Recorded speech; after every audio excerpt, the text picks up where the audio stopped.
mcw.edu. If you or someone you know has stage 4 breast cancer, please encourage them to call and enroll in this valuable study. Again, call 414-955-8819 or email edc@mcw.edu.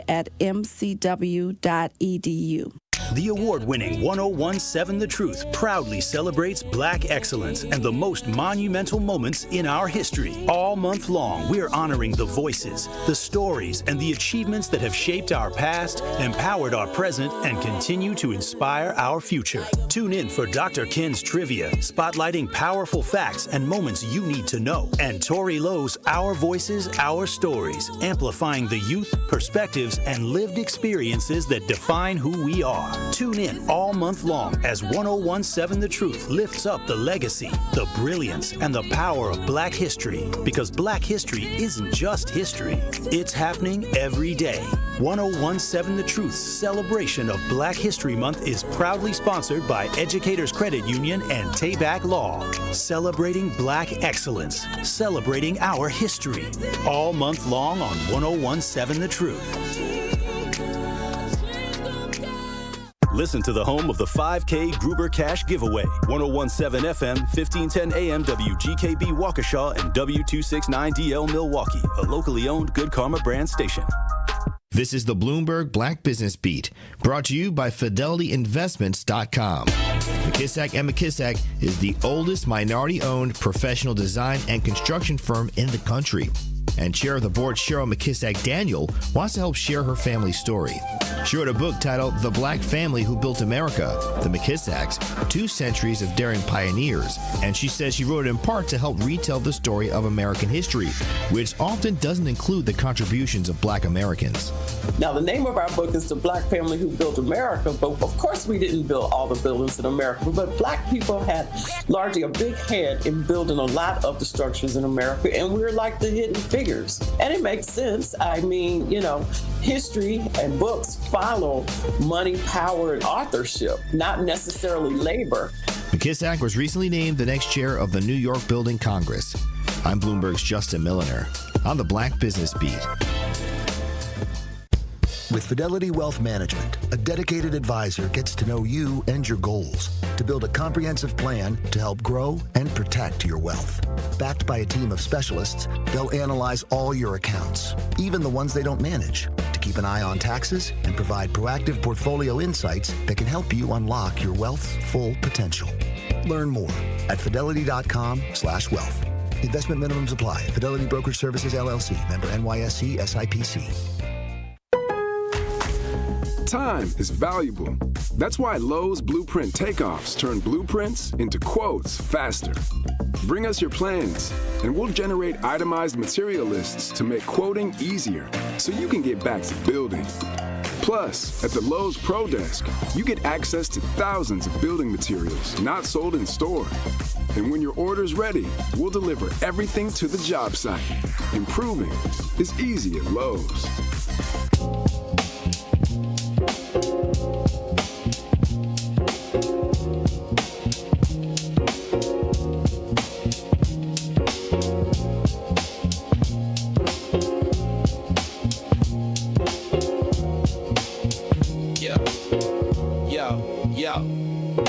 He steps to the mic with a boom, ping, ping. Wisdom sharper than a beast's fierce sting. Words like fireflies that light the night. He turns the dark into blazing bright. Boom, ping, ping, the truth takes wing. Milwaukee's voice, let the city sing. Boom, ping, ping, hear the freedom ring. Sherwin's the king, oh, the airwaves king.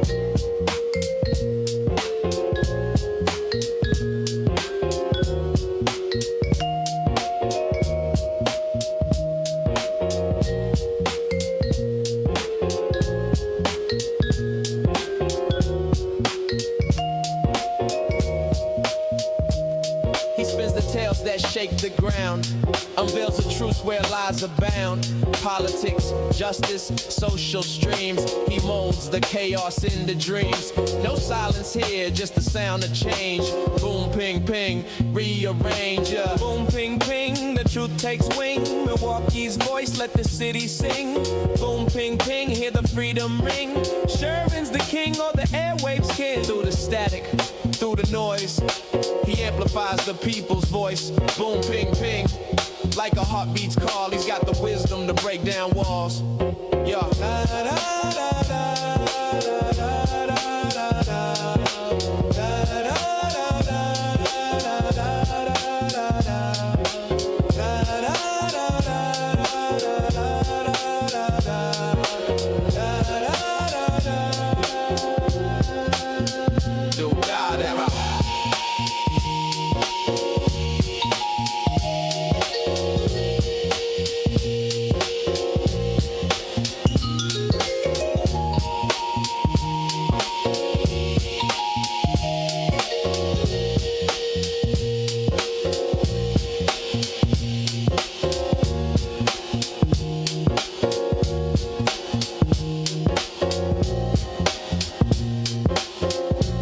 Well, good morning.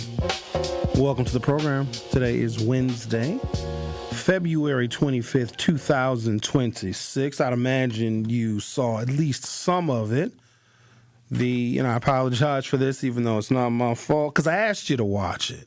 I asked you to watch it for the drama and for the theatrics and to see if he would be mentally stable and to see if he would meander and to see who he would attack. And so if you watched it for that, maybe you got something out of the longest State of the Union address in the history of such addresses to Congress.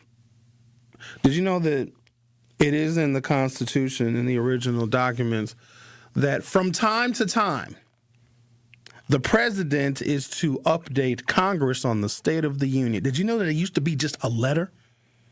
Just a letter that the president would write every so often to let Congress know how enforcing the laws that they created is going, because the president just executes the laws passed by Congress. In fact, Congress is the first article in the creation of our federal government, but it seems under this particular president, Congress is an afterthought. I fell asleep twice during it. I tried to watch it, because there's going to be a viral moment or two, and I have to talk about it the next day on my program. So I was like, I'm going to sit down and I'm going to watch this thing and I'm going to try and pay attention. I'm going to put my phone off to the side. Next thing I know,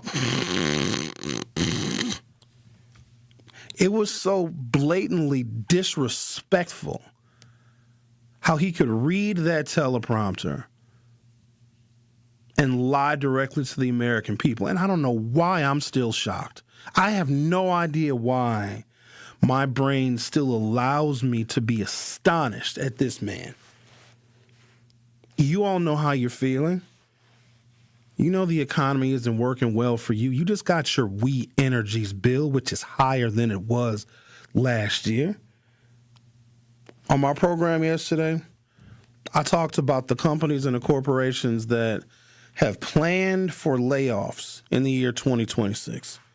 That does not include the companies that have downsized and that have laid off and that have shuttered completely, and not to mention the small, local mom and pop businesses that could not withstand the price increases from tariffs.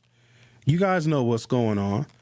And what we do oftentimes, especially in a city like Milwaukee, is when we lose something, we lose like a Walgreens or a CVS or some kind of retail outlet that we rely on, because people go there and they get their medicines and they get their toiletries and they get convenience items.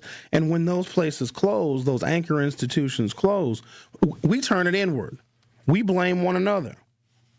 Oh, people are stealing. That's why they're closing our Walgreens and our grocery stores. It's the tariffs and the impact of the economy. And he is at the helm of it. So not including the layoffs that took place in 2025 and the Walmarts that closed and other stores or whatever that closed, companies have announced 108,000 layoffs. This is a minimum now. 108,000 people are going to be unemployed at some point this year. And this is what companies and corporations are saying as a baseline, as a minimum, 108,000 people are going to lose their jobs this year because of this economy. He looked you in your face and told you the economy and the state of the union is strong. It's insane to me. The last time we had those kinds of job losses in the United States was January 2009, when we were in the middle of a recession that was so great, people resigned and voted for Barack Obama. Because it was a resignation. It was a resignation to job losses, home foreclosures. Our automakers were going bankrupt. Banks weren't lending anymore. The last time we had those kinds of job losses, we were in the Great Recession. Now, one of the many things that Donald Trump has done to shift resources around different federal departments is he has essentially assigned everybody who worked in the Department of Justice Civil Rights Division, you know, the division that investigates real cases of racism that impact us and those like us. He reassigned all those people to Immigration and Customs Enforcement.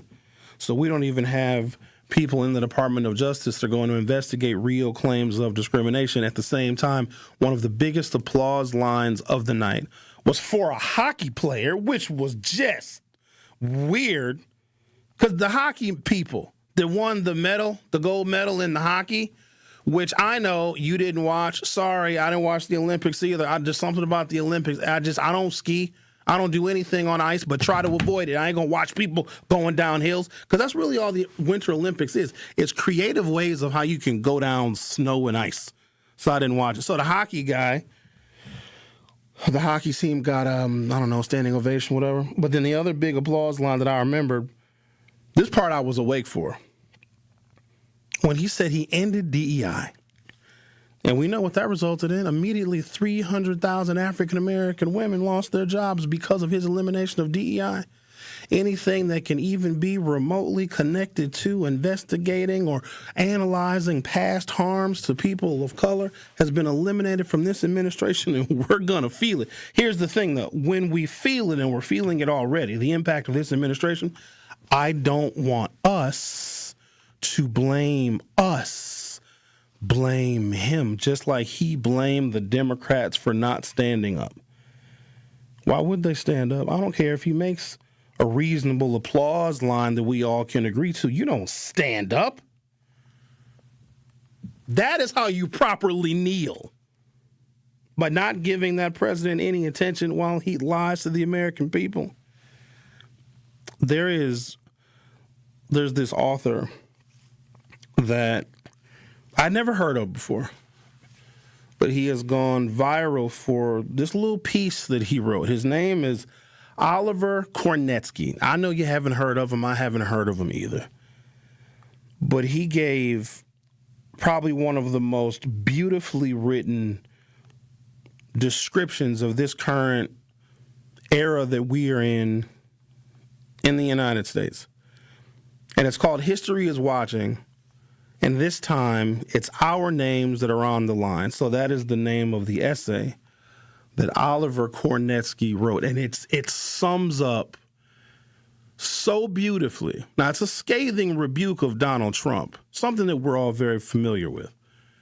But the way he assembles these words and puts together these concepts, it's almost like he knew what we were thinking, and he put pen to paper, or more likely, fingertips to keyboard. Because I have been discussing this and debating this and having dialogue about this since Trump's rise to power in 2015. Been commenting on, I've been listening to you and interacting with you since we first saw him come down that escalator, and I don't think any of us ever imagined it would get to this point. Now I want to read you a little part of this essay written by Oliver, because it couldn't be more spot on. He says, "Behold, the festering carcass of American rot shoved into an ill-fitting suit. The sleaze of a con man, the cowardice of a draft dodger, the gluttony of a parasite, the racism of a Klansman, the sexism of a back alley creep. The ignorance of a barstool drunk and the greed of a hedge fund ghoul, all spray-painted orange and paraded like a prize hog at the county fair. Not a president, not even a man. Just the diseased distillation of everything this country swears it isn't but has always been. Ignorance dressed up as exceptionalism, stupidity passed off as common sense, cruelty sold as toughness, greed exalted as ambition, and corruption worshipped like the gospel. It is America's shadow made flesh, a rotting pumpkin idol, proving that when a nation kneels before money, power, and spite, it doesn't just lose its soul, it defecates out this bloated obscenity and calls it a leader. The Trump regime, this carnival of third-rate strongmen, grifters, sycophants, and sadists, isn't innovating anything. It's copying. It's importing the authoritarian model wholesale. They've read the Putin playbook, dog-eared the best parts, and now they're running it in real time. And the cruelty? That's not a flaw in our system. That is the system. Trump, a failed businessman, a serial con man, didn't stumble into power because he had a vision. He stumbled into it like a raccoon in a jewelry store, overwhelmed, opportunistic, and desperate to grab everything shiny before the lights come on. He brought with him a gang of similarly hollow, self-serving goons, parasites in flag pins who recognized that brute force and spectacle could serve as a perfect cover for mass-scale corruption. All they needed was enough boots, enough masks, and enough Americans too scared or too exhausted to resist. Resist the paralysis that might result from that torrent for the sake of both ourselves and our predecessors. History is watching, and this time, it's our names that are on the line. I'm going to take a break. When I come back, I'm going to give you, I suppose, an objective viewpoint of what transpired last night. Then we're going to fact-check him, because some of y'all actually believe that stuff. And he knows that some of you believe it. That's why he was able to lie directly to your faces. So we're going to do some objectivity and then some real-time fact-checking of the worst and the longest, saddest State of the Union address in American history. The Truth with Sherwin Hughes. Will be right back. Don't touch that dial. The Truth with Sherwin Hughes will be right back on 1017 The Truth, The Truth app, and 1017thetruth.com. The award-winning 1017 The Truth proudly celebrates Black excellence and the most monumental moments in our history. All month long, we're honoring the voices, the stories, and the achievements that have shaped our past, empowered our present, and continue to inspire our future. Tune in for Dr. Ken's Trivia, spotlighting powerful facts and moments you need to know, and Tori Lowe's Our Voices, Our Stories, amplifying the youth, perspectives, and lived experiences that define who we are. Tune in all month long as 1017 The Truth lifts up the legacy, the brilliance, and the power of Black history. Because Black history isn't just history, it's happening every day. 1017 The Truth's celebration of Black History Month is proudly sponsored by Educators Credit Union and Tayback Law. Celebrating Black excellence, celebrating our history. All month long on 1017 The Truth. Want to protect our planet? The air we breathe, water we drink, and land we share? Real progress begins with birds. Yes, birds. The very ones we see and hear every day. On a walk, in the park, or simply out the window. That's because birds are more than birds. They're symbols, sentinels that reveal the health of our planet and our people. And by helping them thrive, all of us thrive as well. Audubon is a place where birds matter, where habitats are protected, where communities are engaged, and where change takes flight. Because at Audubon, hope begins with birds. Progress begins with birds. It all begins with birds. Audubon. You are listening to The Truth with Sherwin Hughes on 1017 The Truth, The Truth app, and 1017thetruth.com.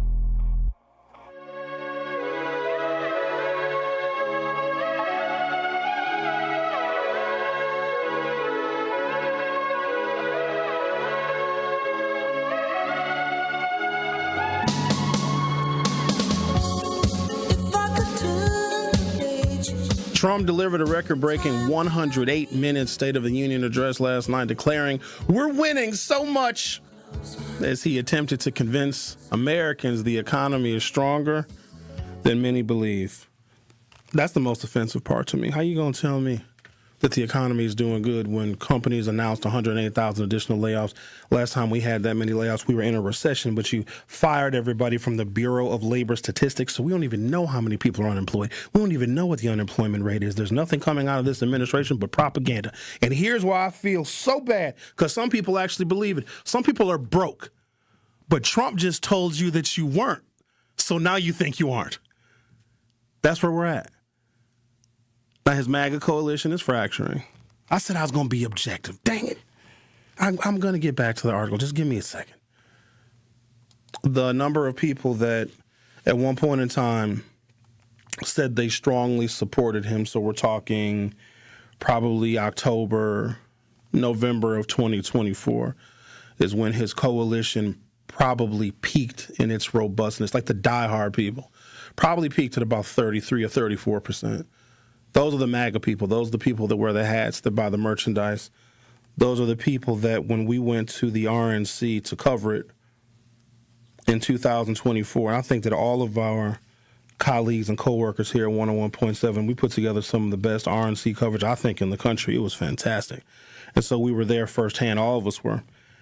And when I knew there was a problem, and I've known there's been a problem with some of those diehard supporters for a while, but when I saw the visual representation of people losing their identity for him is when, so you remember when he was in Butler, Pennsylvania, and he got shot? Remember that? He got shot, and then he raised his hand up in there. First of all, if I'm getting shot at, I'm not doing a victory lap. There's so much about that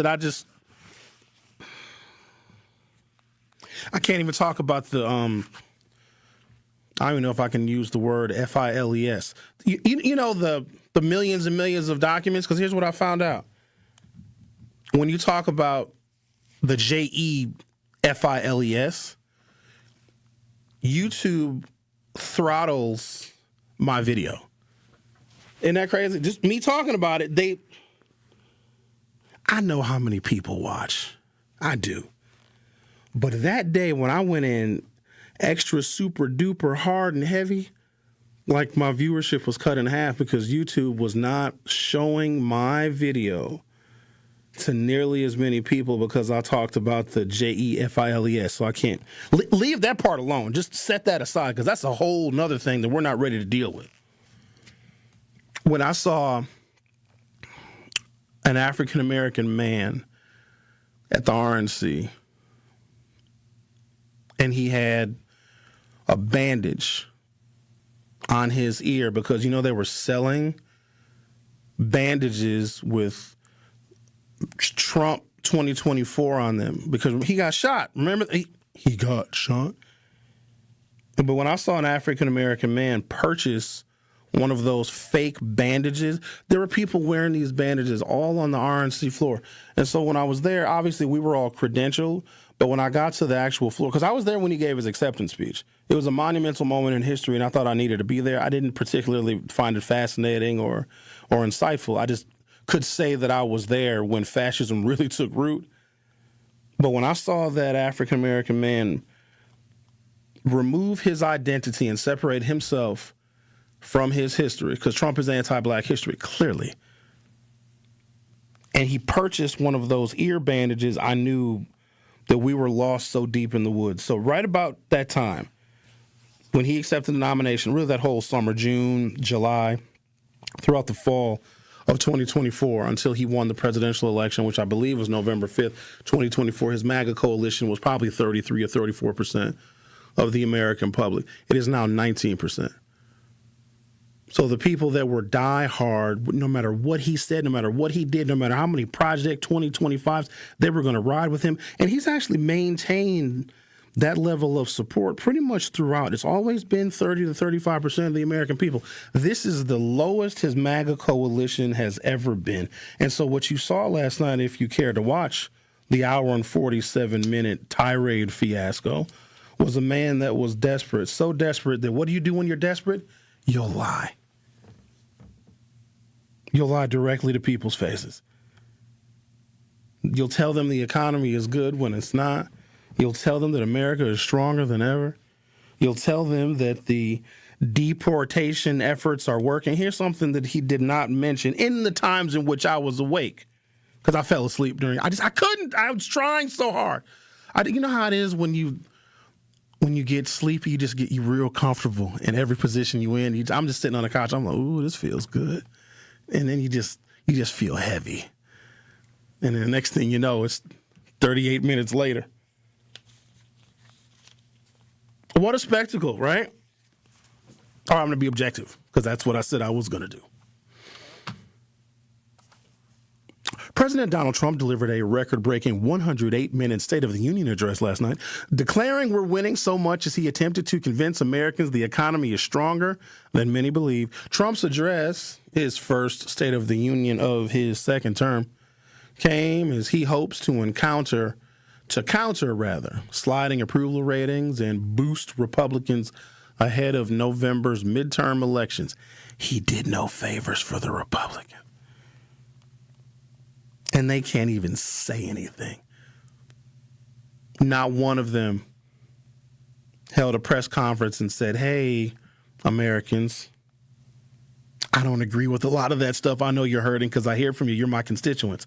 I represent you in Congress. I'm your congressman. I'm your U.S. senator. I don't agree with some of the stuff that he said. Here's what we're going to do to try and help the economy and try and get you back to work and to try and lower the cost of health insurance and prescription drugs. Not a single Republican can say that. A lot of them are thinking it, but they can't say it because they're scared of him. Well, ladies and gentlemen, there's a political party that is scared of one man.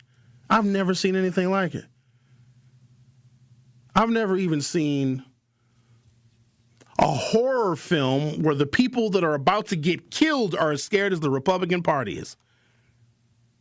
The president spent a significant portion of the speech on the economy, which polls indicate is a top issue on the minds of Americans. He addressed rising electricity costs, calling on major tech companies to provide their own power for their own needs. We're telling the major tech companies, quote, that they have the obligation to provide for their own power needs. They can build their own power plants as part of their factory so that no one's prices will go up. Shut up, Trump. Notice he didn't mention Kristi Noem or Tom Homan. So Tom Homan is the border czar dude. Really inarticulate fella. He's also the guy that, if I'm not mistaken, has not fully been confirmed by the U.S. Senate because they won't confirm him. He's also the guy that was set up in an FBI sting where he took a $50,000 bribe, took it in cash. You guys know this about Tom Homan? This is the guy that Donald Trump appointed to be the border czar. Took a $50,000 bribe in an FBI sting, and here's the crazy part. He never gave the money back. Damn! If Barack Obama would have accepted a free sandwich, y'all would have called for his head. Remember when Barack Obama wore a tan suit? Remember that and y'all had a fit? I thought he looked good in a tan suit. You know what I did? About 2-3 days later, when I got my paycheck, I went and bought me a tan sport coat. Walked around and pretended I was Barack Obama for about a week. If his signature campaign promise was to reduce, eliminate, and deport illegals, why wouldn't he highlight his border czar, and why wouldn't he highlight Kristi Noem, who was the Secretary of the Department of Homeland Security, who was behind the murders of, now we come to find out, 10 people? I guess ICE murdered somebody in Texas, and they covered it up, so we just found out. So in 2025, ICE murdered another American citizen in Texas, and they just covered it up, so we just found out about that. Brings the total up to 10 people that have been killed. The reason why Trump, my opinion, and he's predictable now because I've been covering this dude for 11 years. The reason why he didn't mention Tom Homan or Kristi Noem, because he's setting them up. They're going to take the fall. They're going to get indicted. Guaranteed. All of the women that he has surrounding him, whether it be Caroline Leavitt, his press secretary, or Pam Bondi, the head of the FBI, Department of Justice, rather, the woman who was responsible for releasing the Epstein files that just basically said, yeah, I know it's a law. I know Trump signed it. I know it is federal law, but there's 3 million pages you're just not going to see. She's getting indicted too. And Trump knows that. He's setting these people up. Why do they think they can trust him? He got elected this time, and he ran the campaign that he did, which I don't entirely believe he won that election because it's not above him, or it's not beneath him, rather, to cheat. He did it so that he could avoid consequences for his crimes. Because had he just been a regular old citizen, because that's what he would be right now, ain't no telling what consequences he would have faced. So he had to win. I also think there was a deal cut with all the tech people because, in 2016, they didn't like him. Elon Musk wasn't messing with Trump like that. Jeff Bezos hated Trump. Jeff Bezos, who was the Amazon proprietor and also owns the Washington Post. The Washington Post used to give some of the most beautifully scathing rebukes of Donald Trump that I had ever read. I even used to be a subscriber to the Washington Post because of how beautiful they were in their articulation of how Donald Trump was bad for the country. All them folks was at the inauguration. Mark Zuckerberg looked like a fool in 2016 because his platform, Facebook, now Meta, I think that's why they rebranded Facebook, because Mark Zuckerberg got played. They didn't have safeguards in place so that foreign adversaries of the United States could place political campaign ads on Facebook, and they worked because they were targeted. That was back when it was all the anti-Hillary Clinton stuff that was aimed at the black community, and we ate it up, didn't we? All you have to do is tell black people exactly how bad it is for us and then say, hey, it's the Democrats' fault, and we eat that up every single time. So now Mark Zuckerberg is now a Trump ally. He was at the inauguration, too. I think he also gave like $1 million. Isn't that crazy how you can go from hating Donald Trump because his allies abused your platform, which was Facebook at the time, still Facebook, but now the parent company is Meta. And then Mark Zuckerberg had to testify in front of Congress because there was an election interference investigation which led to Donald Trump's impeachment. I'm sure you guys can remember that. And Zuckerberg was like, yeah, we had some lapses on our part. We had no idea that these foreign entities could do political advertising on Facebook. Don't worry, we're going to fix it. So Zuckerberg was made to look stupid, and then dude is at the inauguration 8 years later. Quote, we're telling the major tech companies that they have the obligation to provide for their own power needs. They can build their own power plants as part of the factory so that no one's prices go up. And in many cases, prices of electricity will go down. Shut up, Trump. Quote, I want to stop all payments to big insurance companies and instead give that money directly to people so they can buy their own health care. Anytime a Republican, even a more reasonable Republican, talks about health care, they are lying.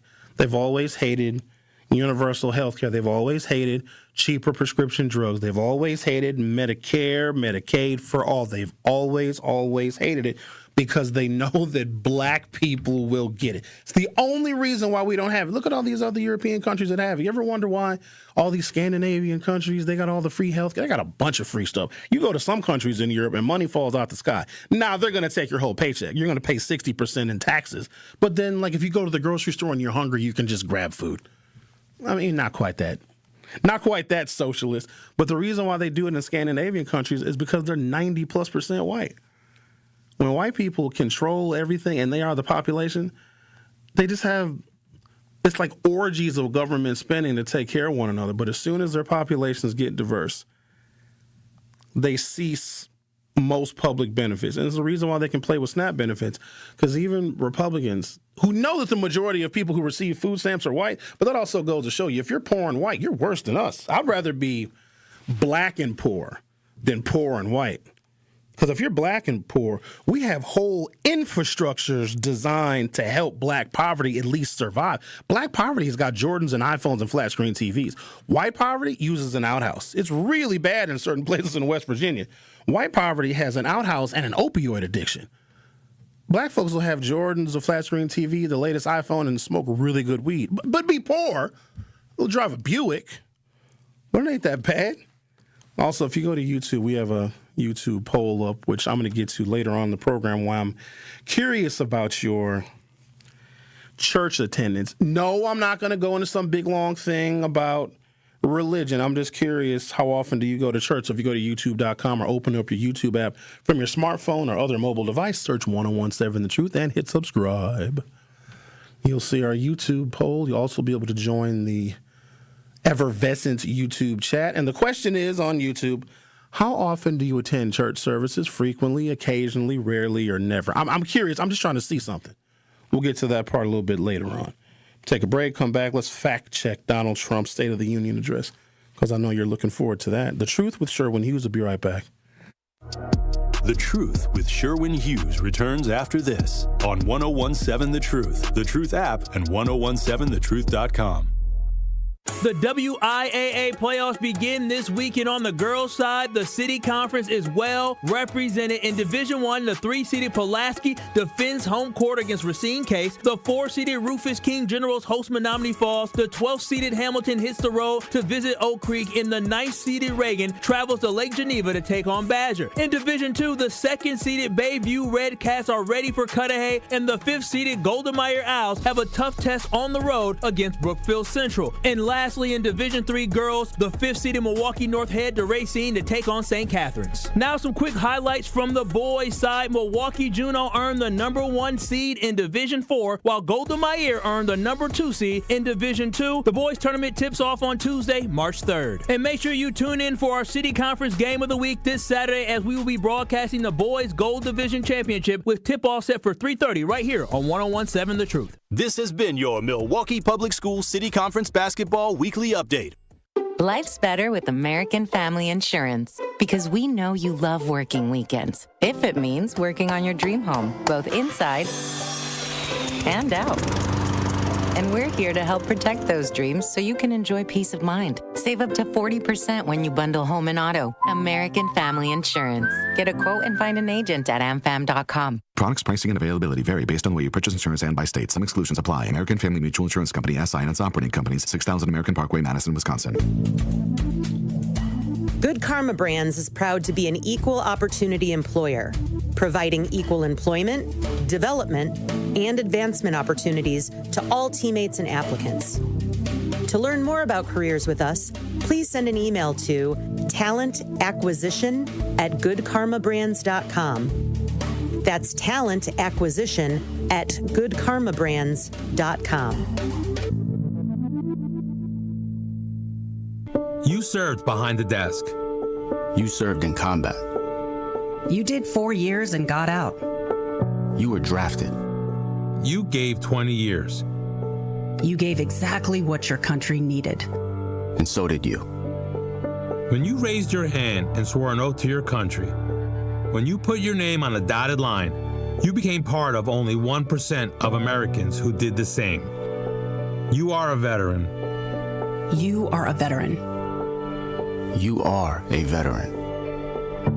Because no matter when, where, or how you served, you made a sacrifice for your country, and you deserve support. If you're struggling with life after service, don't wait. Reach out. Reach out to a loved one, to a fellow veteran, to VA. Find resources at va.gov/reach. Brought to you by the United States Department of Veterans Affairs and the Ad Council.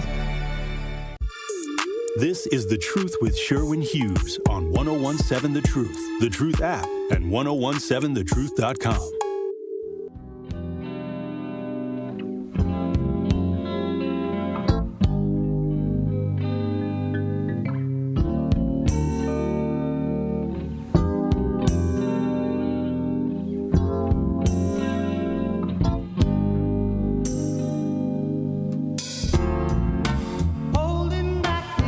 Texas Democratic Congressman Al Green was escorted out of the chamber after attempting to disrupt the address by holding up a sign. You know what it said? Black people are not apes. Because I don't know if you all remember. I don't know, a few weeks ago, maybe a month ago, Trump, posted or reposted some video. And at the very end, it had the faces of the former President Barack Obama and his wife, former First Lady Michelle Obama, depicted as apes. That would be enough for me. Let's say somebody rode with Trump, a black person. The whites are going to do what the whites are going to do. I can't control them. I can't tell them what to do. I can't tell them that he is not acting in their best interest. I can't even tell them that the $2,000 that Donald Trump promised everybody from like crypto, didn't he say everybody was getting $2,000? You're all going to get $2,000. You're not getting anything. You're never going to get anything. But I can't convince people that love him so very much because they've lost their identity because they think because he hates the same people that they hate that they're going to get something from him. And it's really just that simple because there's people in this country that blame their lack of opportunity on some Mexican or on a black person or on DEI or on affirmative action. And so Trump is telling all of those people who are losing their jobs too, and they're poor too, they're on SNAP benefits too, they're addicted too. He's telling those people the reason why you feel the way you feel and the reason why you were so downtrodden and the reason why you were so poor is because of these other people, these Democrats, these liberals, these transgender folks. See, they're the problem. And they believe it because they need somebody to blame. America always has to have somebody to blame. It used to be foreign adversaries. Now it's one another, and he has exacerbated that because that actually works better. People become even more patriotic if you give them someone in their own country that they can deem as less than them. In fact, we will become friends with our foreign adversaries when Americans begin to hate one another because it's easier to hate the black person or the brown person than it is some faraway Russian or Chinese person, you see. But what they don't get, and what we have always seen and always known, is that Trump hates them too. They just don't know it. He echoes their sentiment, and they believe that he is for them. He's going to help them. Just answer a fundamental question. Are you better off? Do you have more money? Do you have more opportunities? Have you purchased a house? Are interest rates lower? Are food prices lower? Is inflation lower? Is your life that much better? It is not, and you know it isn't. Now, you're holding out hope, and I get that, but hope is the only thing you have. He is a year into his second term, and nothing tangibly positive has taken place. Americans have gotten shot in their own cities, on their own streets. So I can't tell the whites. The worst kind of whites, not that I'm picking on white folks, but you know how it goes, is the ones that think that they will lose something if this country becomes more fair and equal. I'm going to say that again. The worst kind of white people are the ones that think that if a black person gets a job and gets an opportunity, and they ignore how hard the black person had to work and the racism, the bigotry, and the discrimination, and just how people turn their noses up at smart black people. They hate us. And the black person works really hard and overcomes maybe generational curses of poor health and poverty and all of those things. And we got to deal with the police and the criminal justice system that doesn't often have our backs. And then the black person gets a job, gets an opportunity, and a white person sees that and thinks that they lost. Those are the worst kind. What really happens is when black people do better, everybody gets richer. When we are employed at our homeowners and stabilized neighborhoods, we need less police. Everything and everyone is safer. When black people are fully ingrained into whatever this American exceptionalism is, because we buy into it, even though we probably shouldn't because it doesn't really work out for us. But we want a piece of the American dream. And when we get it, we protect it.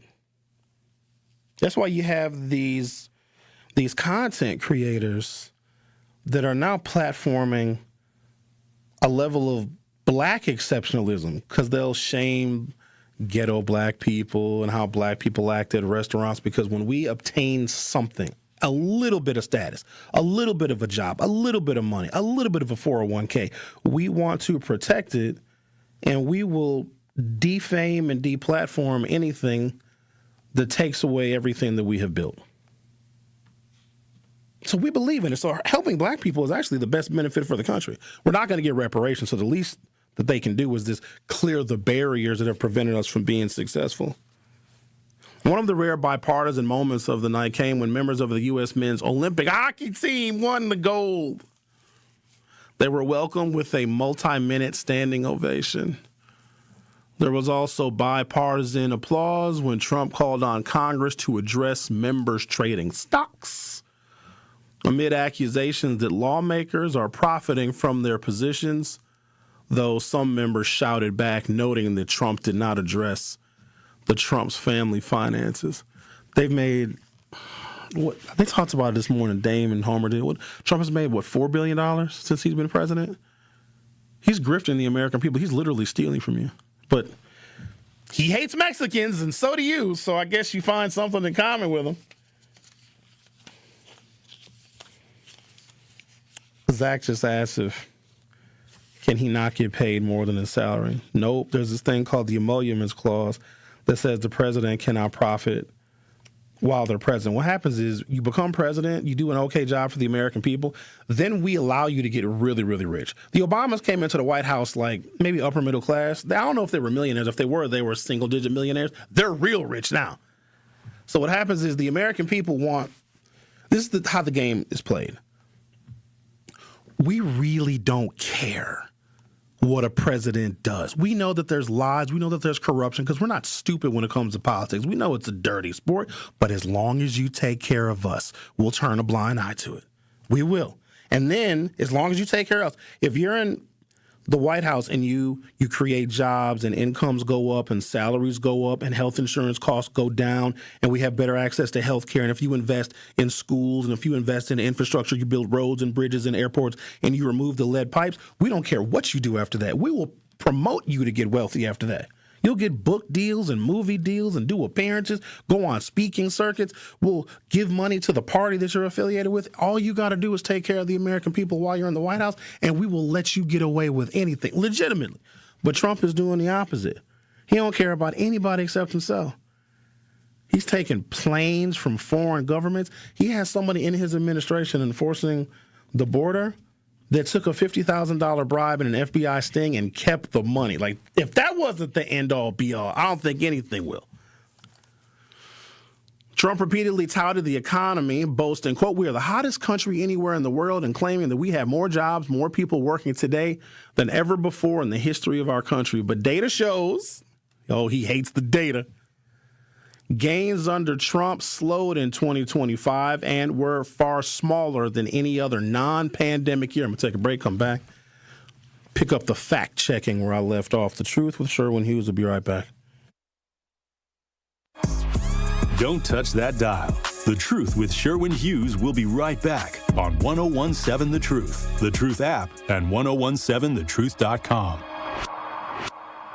It's a big week for Milwaukee College Prep. Milwaukee College Prep is a high-performing, nonprofit charter school network serving more than 2,000 black and brown scholars from K-3 through 8th grade right here in Milwaukee. Join MCP as we celebrate Black History Month. Hear directly from their alumni and scholars as they share what Black History Month means to them, the pride, the legacy, and the responsibility to lead.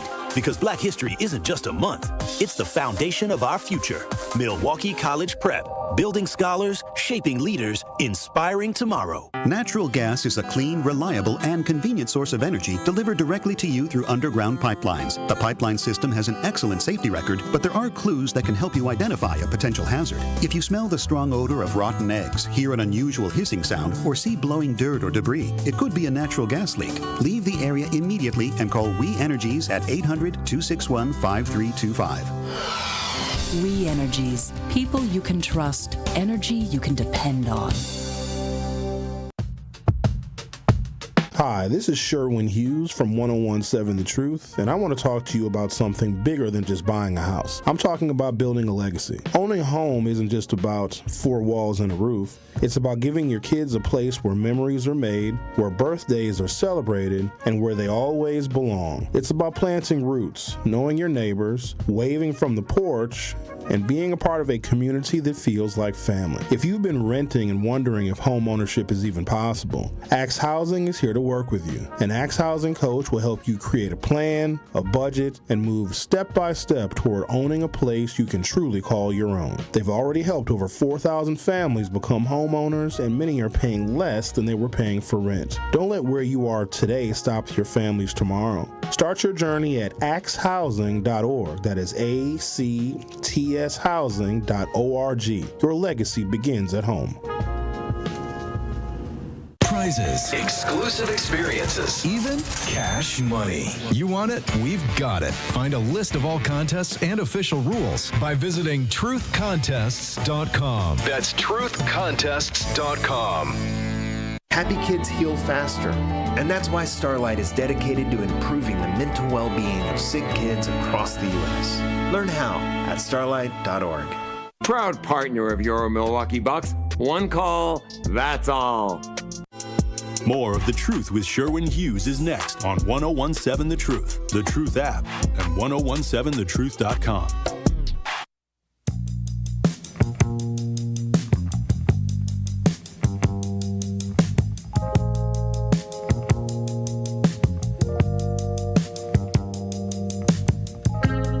According to data, the United States gained 181,000 jobs during Trump's first year in office. So in 2025, 181,000 jobs. Okay, fair enough. But that number doesn't mean anything unless we compare it to a different president, maybe a previous president, how far back you want to go. Let's not go back too far, because if you go back too far, the economy is different because it was impacted by COVID. And contrary to popular belief, it took a long time to recover from COVID. I don't think that we did, because some industries don't exist anymore.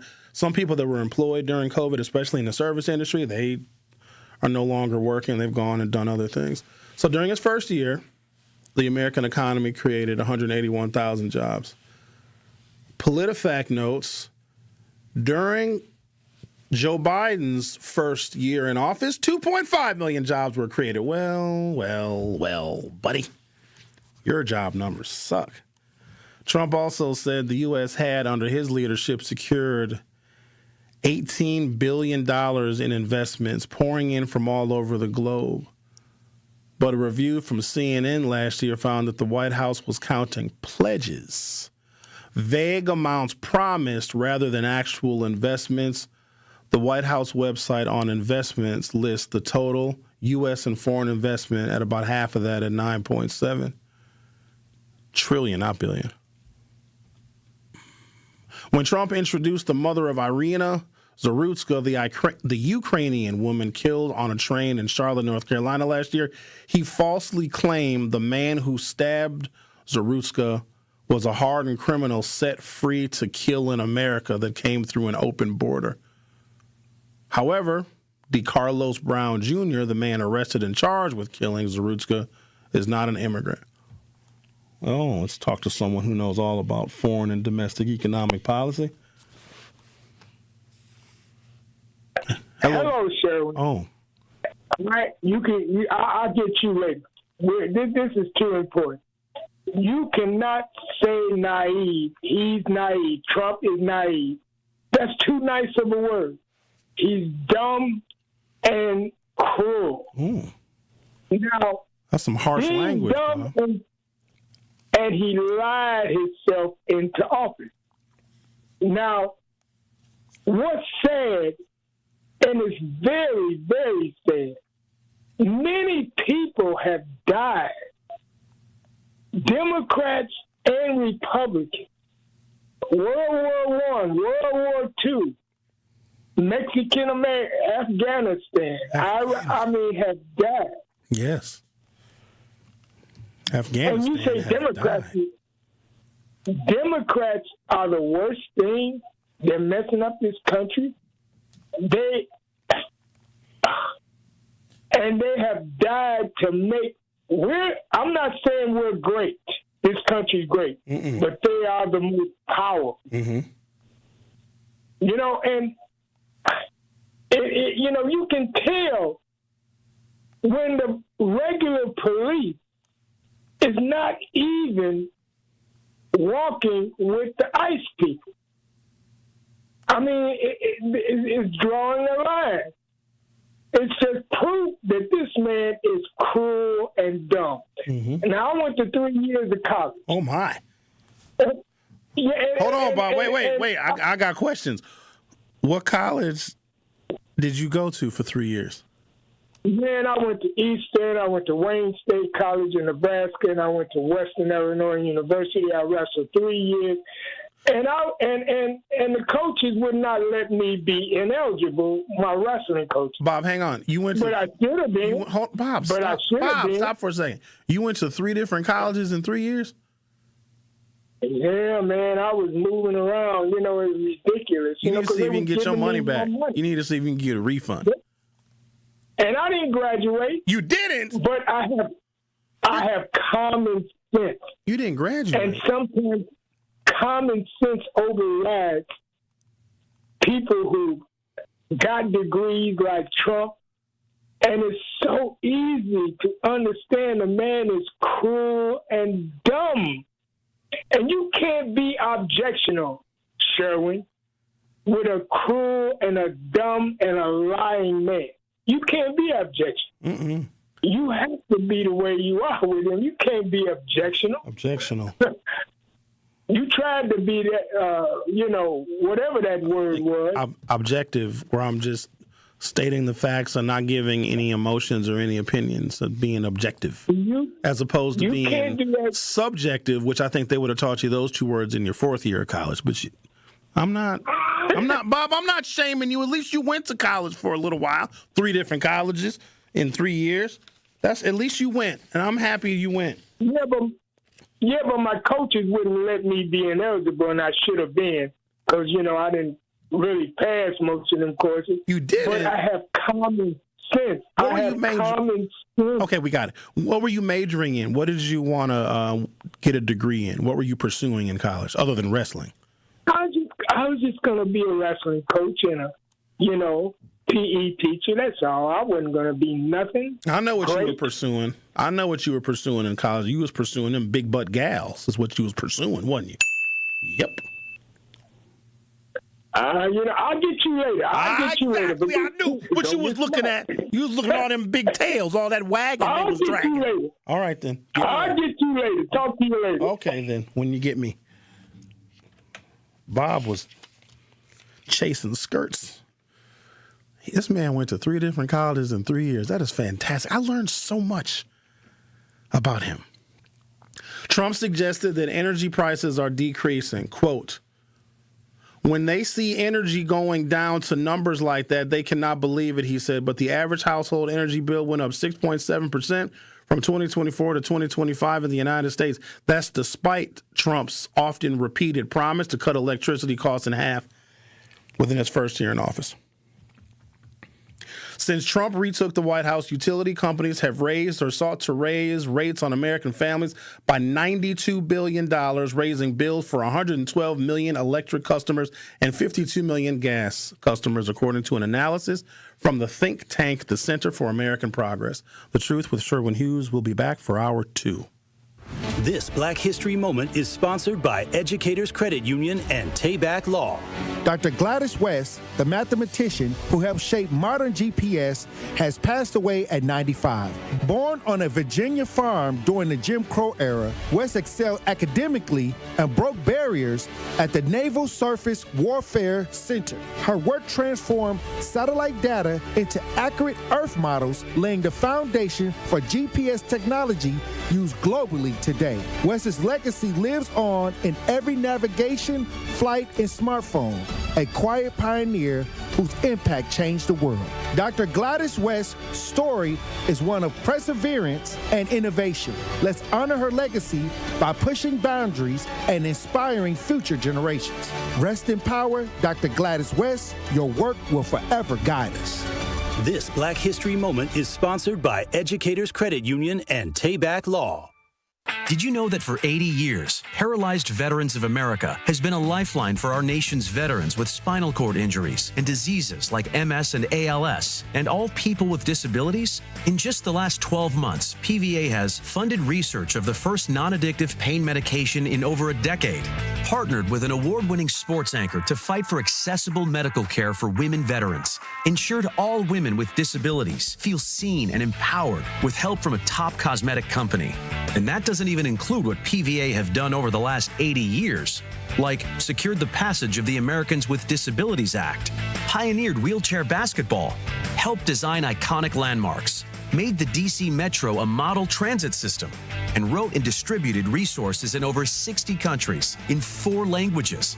None of this would be possible without your help. Every breakthrough, every battle won, and every life impacted is driven by you. Visit PVA.org to learn more. Dad's gonna be far side, good. What should I do with my dress? Do little wiggles. The slate's coming in. What does it feel like when you're down or having a bad day? It feels sad, like you just don't want to do anything. All my little emotions in my head is just running crazy. I don't know what to do. As a teacher or coach, do you ever feel overwhelmed supporting kids' mental health? I had never experienced players being so down that they can't even participate. He's just in tears in the huddle. I didn't know what to do. Teachers need tons of help. Kids Mental Health Foundation offers educational materials to help guide conversations with our students. It's so important that we are constantly educating ourselves. It's the same as the CPR class to me. We're trying to save a life here.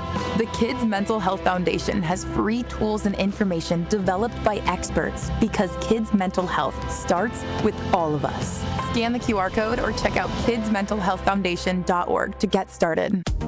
Get the truth and nothing but the truth with Sherwin Hughes every weekday from 9 a.m. to 12 p.m. on 101.7 FM, 1510 a.m. WGKB Waukesha, and W269DL Milwaukee, a locally owned Good Karma brand station.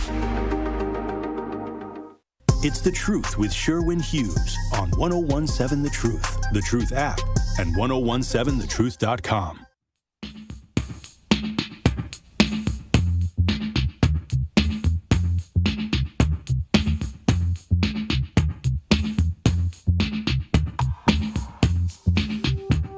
Welcome to Hour 2 of The Truth with Sherwin Hughes. It was the longest State of the Union address in history, and the previous record was set by, wait for it, Trump. Yeah, he broke his own record. He just talks a lot. This was an opportunity for him to level set and level with the American people. Instead, he told you things that were patently false. Like, your bank account ain't lying to you. You know how much money you have. You know how much more expensive everything is. And here's the crazy part. He manipulated people. He was like, oh, I'm going to make everything cheaper. He didn't. He made himself richer, though. The amount he blamed Joe Biden was insane. Taking zero responsibility for anything that is happening right now. People are letting him get away with it. I can't say enough about the Republican Party because they're allowing for this. They hear from their constituents. If you're a member of Congress or a U.S. senator, you know that prices are up in your state. You know that energy prices are up. You know that people have lost their health insurance or they can't afford it. You know that the reduction of Medicare and Medicaid spending has closed rural hospitals where life expectancy is already low. Now, if you got to drive 30 minutes, 45 minutes to the nearest hospital because your rural hospitals are closed, and you have a stroke, you have a heart attack, you ain't going to make it. Since Trump retook the White House, utility companies have raised or sought to raise rates on American families by at least $92 billion, raising bills for 112 million electric customers and 52 million gas customers, according to an analysis from the Center for American Progress. The president's attacks on clean energy expansion are also expected to increase electricity rates by an additional 18% by 2035. So that's cool. The Trump administration has also gutted energy assistance for U.S. families. Last year, the administration eliminated tax credits for cost-cutting home energy-efficient upgrades. The administration also attempted to eliminate the Low-Income Energy Assistance Program, which helps 6 million low-income Americans with their energy bills each year. The program survived, but has been significantly hindered after the administration laid off the program's entire staff. Oh, here's the best part. Now, this one doesn't really affect me, but if it affects you, it affects me indirectly. So he went on about gas prices. I'll be honest with you, ladies and gentlemen, I don't know what gas prices are. I don't know what they are. Are they $5, $7, $2, $18, $14? I don't know how much does it cost in a week to put gas in your vehicle? I drive past gas stations now. Sometimes I beep the horn. Or, let me be fair, some gas stations have car washes. I go to the car wash and then I leave. But he touted gas prices being lower. He also touted that by stealing the president of Venezuela, Nicolas Maduro, and his wife. You guys remember this a couple of months ago? They just went to Venezuela. 15,000 U.S. American servicemen and servicewomen, a 15,000 operation to go steal the president of Venezuela and his wife. And guess what else we took? 80 million barrels of their oil. He stole. Dude is a human trafficker, like as a matter of fact. So all the JEFILES stuff, that tracks. And so we stole Venezuela's president and the first lady just for the heck of it. We don't even know where they are. And then we have 80 million barrels of their oil, which is a lot. And if we were able to release that amount of crude oil into the market, absolutely gas prices would decline. So here's what he said. And when he said stuff about the gas prices, I'm like, okay, well, they're going to have that part right. They're not going to make up some numbers because Americans know how much you're paying for gas. You know how much you're paying. And so I'm like, okay, he's talking about gas prices, and I don't know directly because I don't buy the gasoline.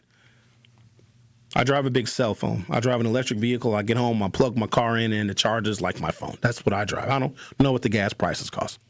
All right. Trump touted low gas prices during his State of the Union speech, saying they are now below $2.30 a gallon in most states and in some places, $1.99 a gallon. So when I heard that, I'm like, well, that's good for gas people that put the gasoline in their vehicles. Turns out that's not true. For those of you that still support him, when you know how much you're paying for, I don't know, health insurance because you lost the subsidy, or for utility bills, which have gone up by $92 billion, and if you're paying more for gas and your paycheck isn't going as far, this is your reality. You can't buy as many groceries, maybe because your grocery store closed or because food prices are very high. And if you're paying more for utilities and paying more for gasoline and paying more for health insurance, you know what your bank account looks like. But if Trump tells you that what you see in your bank account is not true, who do you believe? Because I'm at that point now where if you know how much stuff costs, but then he tells you, no, it doesn't cost that much. It really does not. Everything is much cheaper than you think. But you're realizing your paycheck doesn't go as far as it used to. Don't you get a little upset at that? Or is it cool that he can lie to you about your own money while promising you all of these rebates and $2,000 for this and cryptocurrency? Oh, and it was Doge. That's what it was, because they cut so much money from all the different federal departments. You were going to get a Doge check. That's what it was. And they were going to potentially pay you in cryptocurrency. Big old lie. Now, the one thing that got an applause line, I'm going to get back to my fact checking in just a second. Don't worry, these facts ain't going nowhere. In fact, they're going to be a part of history. So they're going to pass a bill, it sounds like, where members of Congress can no longer trade stocks on the stock market because certain congressional committees can make industries much more profitable. Right? Let's say it's a company that mines for gold, but there's some federal land that it's owned by the federal government, and you can't mine for gold on this land. But the people that are the engineers that look for where all the gold is buried, they say, hey, we found this plot of federal land where there's a lot of gold, but we can't mine on it because it's owned by the federal government. So then what the gold mining company will do is they will go and lobby Congress, and maybe they'll spend $2, $3, $4 million contributing to Congress members' campaigns, and giving them fundraisers and taking them on junkets and taking them on trips. And then members of a particular congressional committee say, you know what, we are going to open up this plot of federal land for gold mining, because then these gold mining companies will be able to get more gold. And then what will happen is members of Congress on that committee will invest and buy stocks in the gold mining company that they know is going to mine for gold, because they, members of Congress and this congressional committee, just allow for federal land to be mined. Does that make sense to you? And so because these members of these committees can impact that gold mining company's profitability, members of Congress go out and they buy tons of stock in that company, and they get rich. And imagine any other industry. Let's say there's a coal plant, and they have to reduce their emissions. And then Donald Trump says, or members of Congress say, well, tell you what, you guys can forget all the EPA rules. You don't have to spend as much money reducing your carbon emissions, and you can just tear down one of your smokestacks. You guys can pollute all you want to. Some of these coal-fired plants might spend $10, $15, $20, $30 million a year on reducing the environmental pollutants. But Republicans get in office and they say, oh, you can screw those rules. You can save that money because we're going to deregulate your industry. Well, that company, that coal mining company, is going to become more profitable because they're spending less money on environmental regulations. So again, members of Congress and the U.S. Senate will buy stock in those companies, and they can do this with dozens, if not hundreds, of different industries. Nancy Pelosi, because she got name dropped last night, was the queen of investing in companies that Congress will make more profitable by either reducing regulations or opening up federal land for mining or for drilling or whatever the case may be. So Congress has that power, and they're going to make that illegal. And so on the surface, you'll say, oh, that's great, because members of Congress should not be enriching themselves. Here's the part that I think that's going to hurt some American people, because if you knew that Congress was doing that, you would buy stock in those same companies, because they would have to publicly disclose which stocks they were buying. And all you got to do is follow Nancy Pelosi's stock portfolio, because she's got to publish it. And she does. There's whole YouTube channels, y'all, dedicated to which members of Congress are buying and selling stock. And if there's a company that is going to get regulated, then members of Congress might sell their stock in that particular company. You know what that means? You should sell your stock in that company too, or your company that has your 401k, they sell that stock as well. So there was some transparency with the American people, but they're going to make that illegal. And I got an applause line because there are members of Congress that don't buy and sell any stocks. Their money and their salary comes from their congressional compensation and this fantastic glorified pension program that they have if you're a member of Congress. But I think we're going to lose the opportunity to invest like members of Congress who have the ability to deregulate and regulate industries and control their profitability. I mean, it's unethical, but as long as you're sharing your cheat code with the American people, then it ain't cheating anymore. If Nancy Pelosi came out and said, hey, everybody, we're going to deregulate a whole bunch of industries because I directed people on this committee, all the Democrats, to vote for deregulating this industry. And, oh, by the way, the share price of this company is going to go up because they're going to be a lot more profitable. And I'm going to buy 10,000 shares of this company. You should, too. I'd be all for it. Now, I ain't buying no 10,000 shares now. I can't buy that many. But that got an applause line last night. The repeal of the endangerment finding, the legal underpinning for all greenhouse gas regulations in the United States, is expected to create another rise in gas prices, as TheGuardian.com explained in an analysis. That's according to the administration's own data. Gas prices are also higher than the president claimed. According to AAA, which logs prices across the country, Oklahoma is the only state offering gas at $2.30 a gallon. Trump said it was $1.99. When was the last time Trump even bought gas? Have you ever seen Donald Trump driving a car? Think about that for a second. Gas prices are higher than the president claimed, according to AAA, which logs prices across the country. Oklahoma is the only state offering gas at $2.30 a gallon, or $237 4/10 to be precise. Prices in some states are as high as $4.60. All right. The president claimed he ended 8 wars in his first 10 months. A bold exaggeration. The United States has been party to 6 peace agreements, and several of them do not credit Trump at all. Others were not considered wars to begin with. While he was involved in efforts to broker a ceasefire in Gaza, Israel continues to kill Palestinian civilians and carry out airstrikes since last October's truce was announced.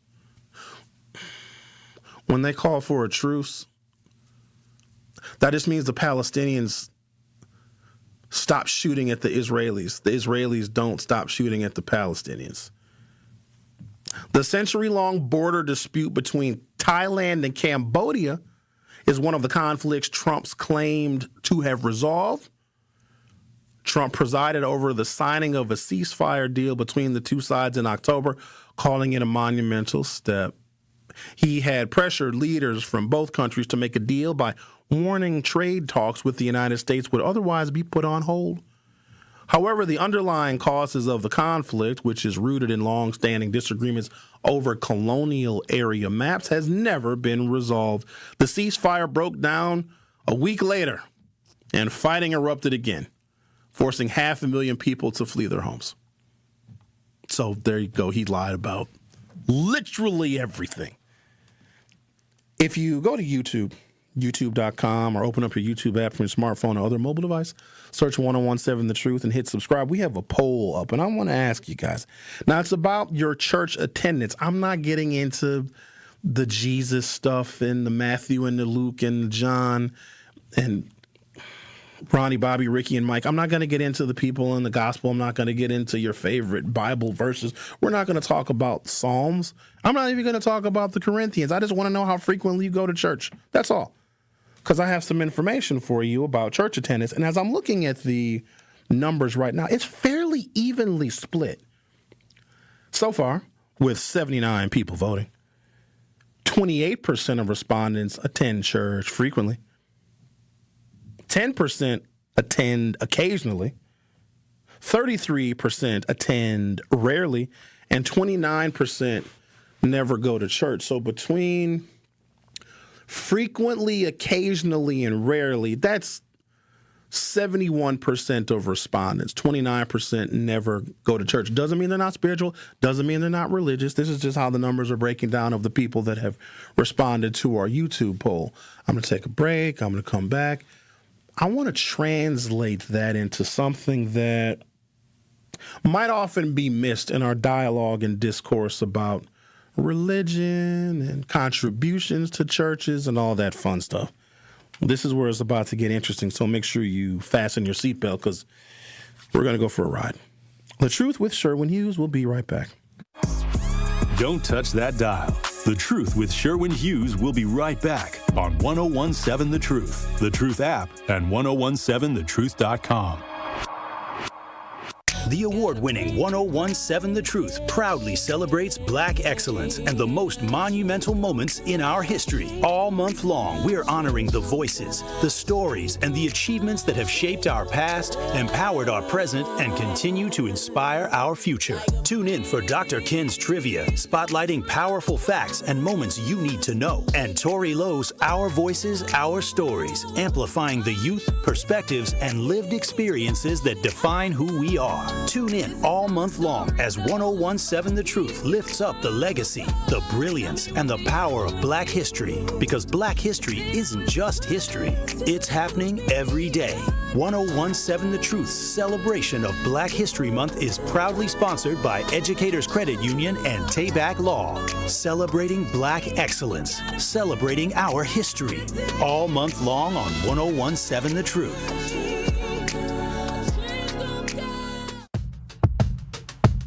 Hi, this is Sherwin Hughes from 1017 The Truth, and I want to talk to you about something bigger than just buying a house. I'm talking about building a legacy. Owning a home isn't just about four walls and a roof. It's about giving your kids a place where memories are made, where birthdays are celebrated, and where they always belong. It's about planting roots, knowing your neighbors, waving from the porch, and being a part of a community that feels like family. If you've been renting and wondering if home ownership is even possible, Axe Housing is here to work with you. An Axe Housing coach will help you create a plan, a budget, and move step by step toward owning a place you can truly call your own. They've already helped over 4,000 families become homeowners, and many are paying less than they were paying for rent. Don't let where you are today stop your families tomorrow. Start your journey at axehousing.org. That is ACTShousing.org. Your legacy begins at home.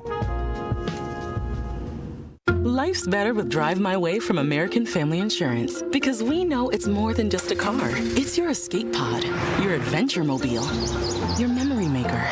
And we help protect the dreams that drive you. Personalize what you pay for auto insurance and you could save between 10 and 35%. American Family Insurance. Get a quote and find an agent at amfam.com. Products, pricing, and availability vary based on the way you purchase insurance and by state. Unsafe driving behaviors may increase your rate. American Family Mutual Insurance Company, SI, and its operating companies, 6000 American Parkway, Madison, Wisconsin. It's time to plan for kindergarten. Will your child turn 3, 4, or 5 by September 1st? Learn about kindergarten programs and enroll now. Explore schools across the city that offer traditional kindergarten, Montessori, and more. MPS students enjoy art, music, physical education, along with reading, writing, math, and science. Find out about bus transportation and before and after school care. Enroll for fall 2026 by March 2nd. Get the details at mpsmke.com/enroll. After a serious accident, you'll need a winning team to protect your rights. Trust Wisconsin's own Gruber Law Offices, proud partner of your Milwaukee Bucks. If you've been injured, call Gruber Law Offices. One call, that's all. When you're high, you feel different. Pretty obvious, right? You think different, talk different, but if you feel different, you drive different. So if you're high, just don't drive. Brought to you by NHTSA and the Ad Council. More of The Truth with Sherwin Hughes is next on 1017 The Truth, The Truth app, and 1017thetruth.com. Join me every Friday at 11 a.m. for the Milwaukee Experience with Sherwin Hughes, presented by Visit Milwaukee. Milwaukee is a city that knows how to celebrate, where the calendar is packed with festivals and plates are piled high with flavor, and lakefront sunrises set the stage for unforgettable days. See, here in Milwaukee, every street leads to something worth savoring. It's a place that welcomes you with open arms, where joy is shared through delicious bites of food, incredible music, and cheers for our favorite sports teams. The Milwaukee Experience every Friday at 11 a.m. exclusively on The Truth with Sherwin Hughes, presented by Visit Milwaukee. I sound like a commercial. Well, that's because it kind of is one. You know what I mean? How often do you guys go to church? Zach, you go to church? You be going to church and praying and speaking in tongues and worshiping? Not for, like, service, no. All right, that's okay. That's all right, as long as you got Jesus in your heart. We every so often talk about religion because it is something, I think it's still pretty central to African-American life. The church is not very far away from where we live.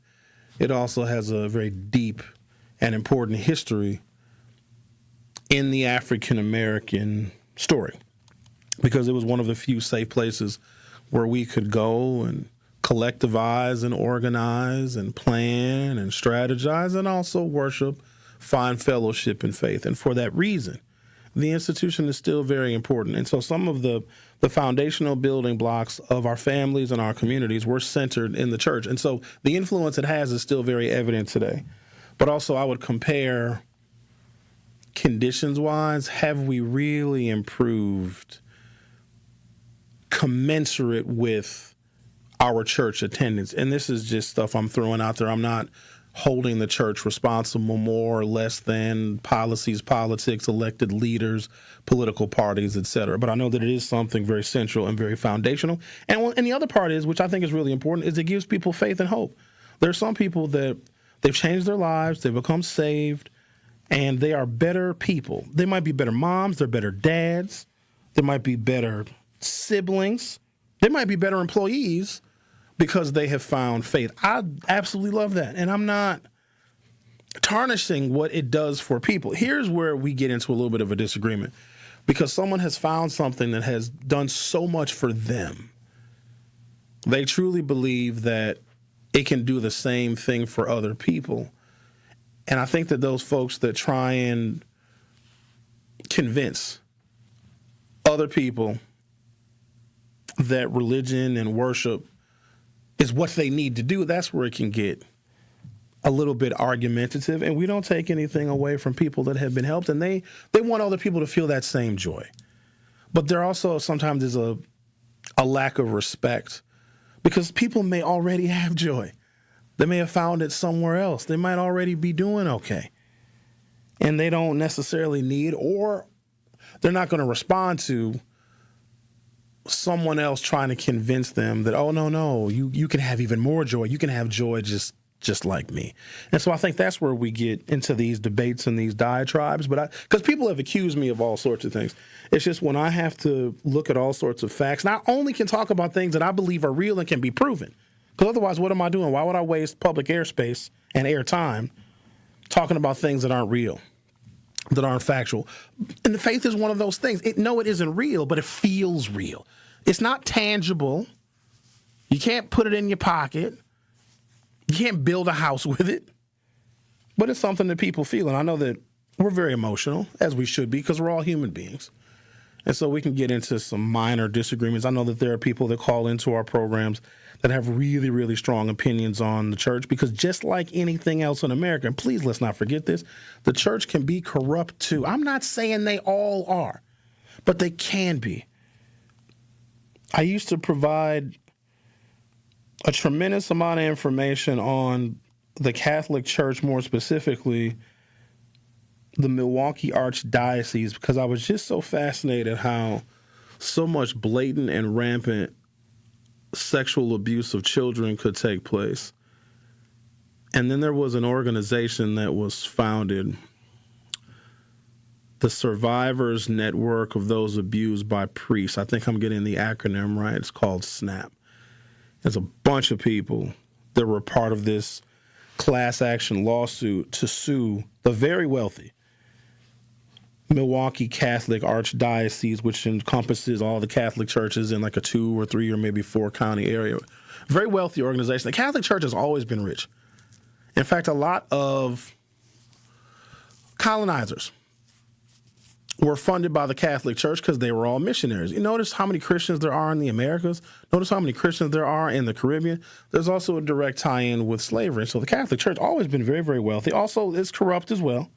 But when you are wealthy, you can be corrupt. But I was just fascinated by how this abuse could go on for so long right here in Milwaukee. And the thing about the Catholic Church, they were often very transparent about the abuse that their priests committed. They admitted it.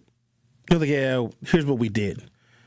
And the Journal Sentinel published this article 10 or 15 years ago where it went back to like the 1930s, and it named all of the priests that were accused.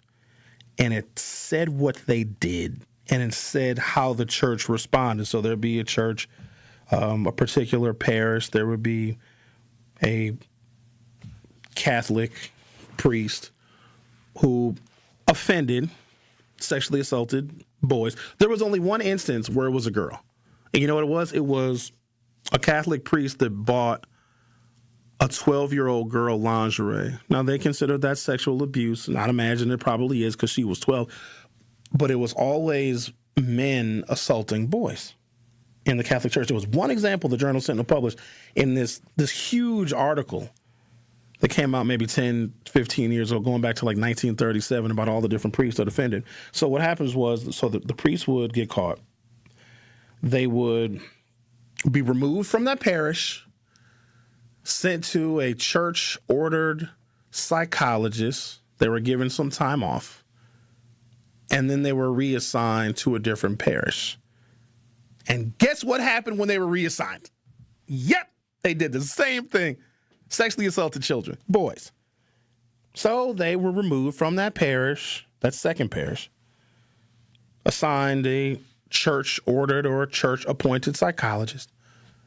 They were given more time off, and then they were reassigned. What do you think happened? The third time, they're like, okay, we're going to defrock you. I didn't even know what that term was called, that it existed. That's when you take away their priestiness. Then they can't be priesting anymore because, like, you've sexually assaulted at 3 churches, so you can't priest anymore. Now, I was just always fascinated why people would still continue to. Now, here's the thing. It's not everybody. Everybody wasn't assaulted. I'm sure there's some very good, very decent non-sexual assaulting Catholic priests, but it just kind of makes it look really bad. And they say, well, you should let the Catholic priests marry because they can't get married. I don't know if that is going to solve the problem, because I think these people they're male and they're pedophiles with a penchant for homosexuality, so I don't think that letting them get married would change that. But this is just one of the many examples that people may use to say, yeah, I don't want to be a part of an organization that protects pedophiles. And the other thing that we had here in the city of Milwaukee, which I found so fascinating, and a lot of this stuff I'm telling you right now were the building blocks and the foundation of my early radio career, because I was just so shocked by things that could take place, blatant corruption in our faces, and nobody did anything about it. So we had a district attorney named E. Michael McCann. You guys remember him. He was DA from probably 1968 until 2006. And then John Chisholm became district attorney from 2006 until his retirement in 2024, and now it's a guy named Kent Lovarin. I only met Kent once. Seems like a decent dude. I have no interest in putting him on the show just because for what? But E. Michael McCann was known for a couple of things. He was not going to charge cops when they shot people, especially black people, even if it was deemed not justified. He was not going to do that. Another thing that E. Michael McCann did, because he was an Irish Catholic, is he never charged Catholic priests when they rape children. Ever. You understand? Never charged them. So an E. Michael McCann, who was an institution here in Milwaukee, in the district attorney's office, and a major reason why people lost faith in the DA's office because of him, right? When he was looking for a successor, he wanted to make sure that he put his support behind and gave his blessing to, pun intended, someone that would also carry out that exact same mission. Don't charge cops. Don't charge Catholic priests. Nobody even knew John Chisholm. He was just an assistant DA, a pencil pusher, sitting in a cubicle. Nobody knew, dude. He didn't have political aspirations. I don't even know if he expressed interest and ever wanted to be the district attorney. He was just one of the many attorneys that were given a case and he would prosecute the case. He was just a workaday dude. When E. Michael McCann was looking for somebody that would not charge Catholic priests and not charge cops, John Chisholm was like, yeah, I'll do that. E. Michael McCann endorsed him, and then John Chisholm became DA basically for the next generation. I have a problem with that, and I think that a lot of you should too. But this is just one of the many examples of how corruption weaves its way into politics, you see. So I'm going to take a break. I'm going to come back. I want to bring this focus back to the African-American community, and I am not going to implicate any corruption in the black church. That is not what this conversation is going to be about. It's going to be about our church attendance and then how we financially support the church. And the question is, and it's a fundamental and foundational question, does the church support the community the way the community supports the church? And I'm talking nationwide here, not necessarily in Milwaukee. You're listening to The Truth with Sherwin Hughes on 101.7 FM. I'll be right back. The Truth with Sherwin Hughes returns after this on 101.7 The Truth, The Truth app, and 1017thetruth.com. We need to optimize the PID controller for smoother robotic movements. Our data analysis shows a significant correlation between the variables in both control groups. The test shows you've experienced an acute myocardial infarction. As you'll see on the syllabus, this course will largely focus on the Mesozoic era. Get your child the access every child deserves. Enroll your K through 8th grade child by February 28 at Milwaukee College Prep, mkeprep.com/enroll. Breaking down the issues that shape our city and our future. The worst kind of whites, not that I'm picking on white folks, but you know how it goes, is the ones that think that they will lose something if this country becomes more fair and equal. I'm going to say that again. The worst kind of white people are the ones that think that if a black person gets a job and gets an opportunity and they ignore how hard the black person had to work and the racism, the bigotry, and the discrimination, and just how people turn their noses up at smart black people. They hate us. And the black person works really hard and overcomes maybe generational curses of poor health and poverty and all of those things. And we got to deal with the police and the criminal justice system that doesn't often have our backs. And then the black person gets a job, gets an opportunity, and a white person sees that and thinks that they lost. Those are the worst kind. It's The Truth with Sherwin Hughes, weekdays from 9 to noon. Catch it live on YouTube or tune in to 1017 The Truth. 70 million people in the U.S. have learning and thinking differences, like ADHD and dyslexia. Each has their own story. This is ours. At first, I thought it was just a phase. Then schoolwork became a struggle. Emotions got bigger, and my kids started falling behind. I felt alone, like I was lost in the dark trying to find answers. Then I learned about Understood.org, a nonprofit empowering parents and kids like us. It was like we had a light to show us the path ahead. Whenever new challenges came up, their guidance helped us figure out our next step. We still have tough days, but now we have direction. And I have the tools and resources I need to help my child thrive. No matter where you are on the path, Understood can help you keep moving forward. Visit understood.org/yourpath today. This is The Truth with Sherwin Hughes on 1017 The Truth, The Truth app, and 1017thetruth.com.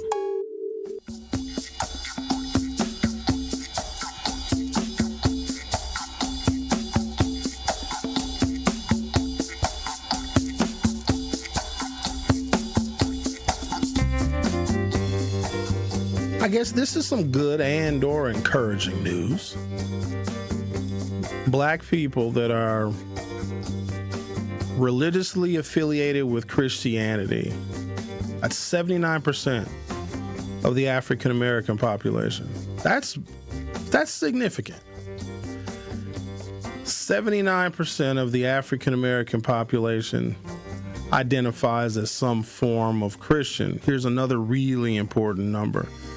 47% of the African Americans who are Christian affiliated attend church services every week. And then someone had said in the YouTube commentary, which I'll get to in just a second, that I don't know if this includes the people that go to church online, because, in the wintertime, or it's cold, or maybe the Packers are playing. And you can't go to the church, but you can go to church.baptistpreacher, christianfaithfellowship.com.net.org, Christian Faith, Church of God and Christ.com. And you can watch the church services online. Okay? So that counts as well. Got the Packer game on the big TV, and you're going to church on your computer or on your cell phone. Those are really impressive numbers, because I don't know. In fact, I know that there is not another racial or ethnic group in this country that attend church services as regularly and in such a high percentage as African Americans. 79% of black folks still to this day identify as Christian or religiously affiliated with some form of Christianity, and 47% attend church services weekly. So that is roughly 15,300,000 African Americans that are either attending church. I think this is actually looking at people that attend in person. It could be more than that if you add up the online folks, but we're going to use this as a baseline. Don't worry, I'm going somewhere with this, and you're going to be fascinated because I certainly was.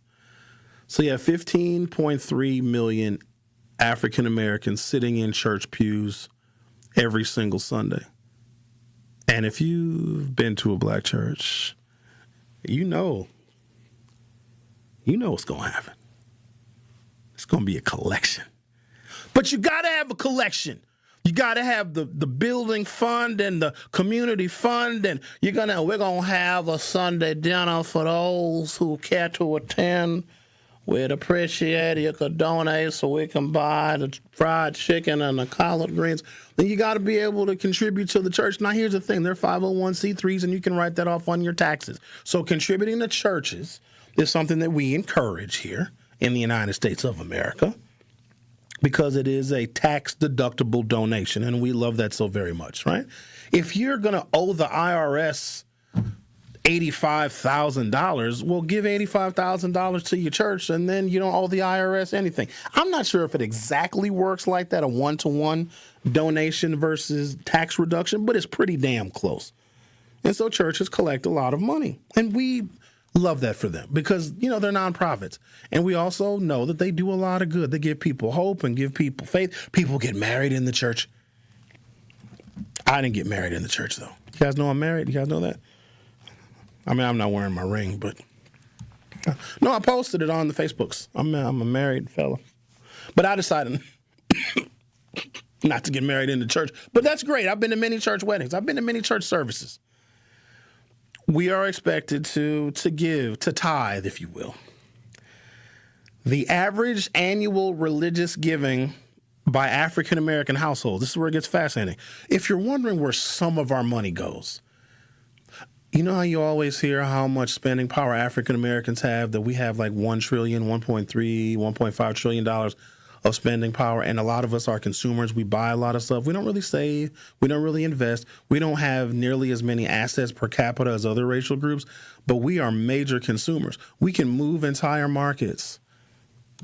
If something becomes cultural to black people, it could be a designer, a clothing designer. I remember when it was Cross Colors, or when it was Carl Kanai, or when it was Tommy Hilfiger, or when it was Timberland. All a rapper or a famous person has to do is either be spotted wearing these clothes or rap about them. Or maybe it was Ciroc and Diddy. Rick Ross has a champagne called Bel Air, and it's delicious. Because they don't really make money off of music anymore. A lot of performers don't, because you can just stream music for free. So they get into merchandising.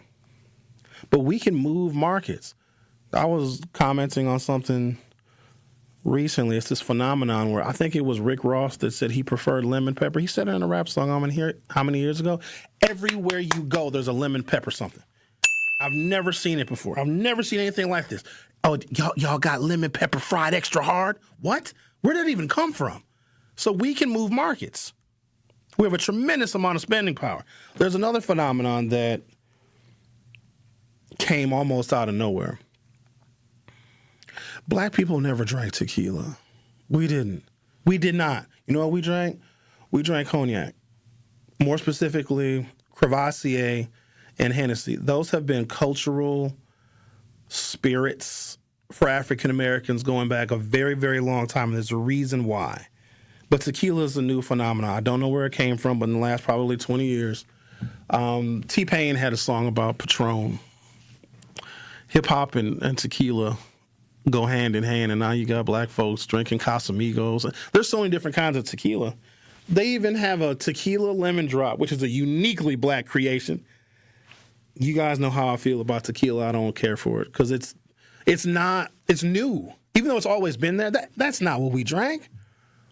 We drank Crevassier and Hennessy. There's a reason why, because those French alcohol brands contributed to and helped create the financial base for the NAACP. And they also were the alcohol brands that supported black journalism. They advertised in Jet Magazine. I don't even know if Jet Magazine is still around, but it was a staple on coffee tables in the black community from the 1950s until they stopped printing Jet Magazine. I'd imagine they still probably have a website, but you guys know about Jet Magazine. And brothers, you know about the Jet Beauty. That black centerfold. You just go right to the middle. But those cognacs advertised and spent money and kept black journalism afloat. So we have had a cultural connection. You ever wonder why black folks drink the Hennessy and the Crevassier?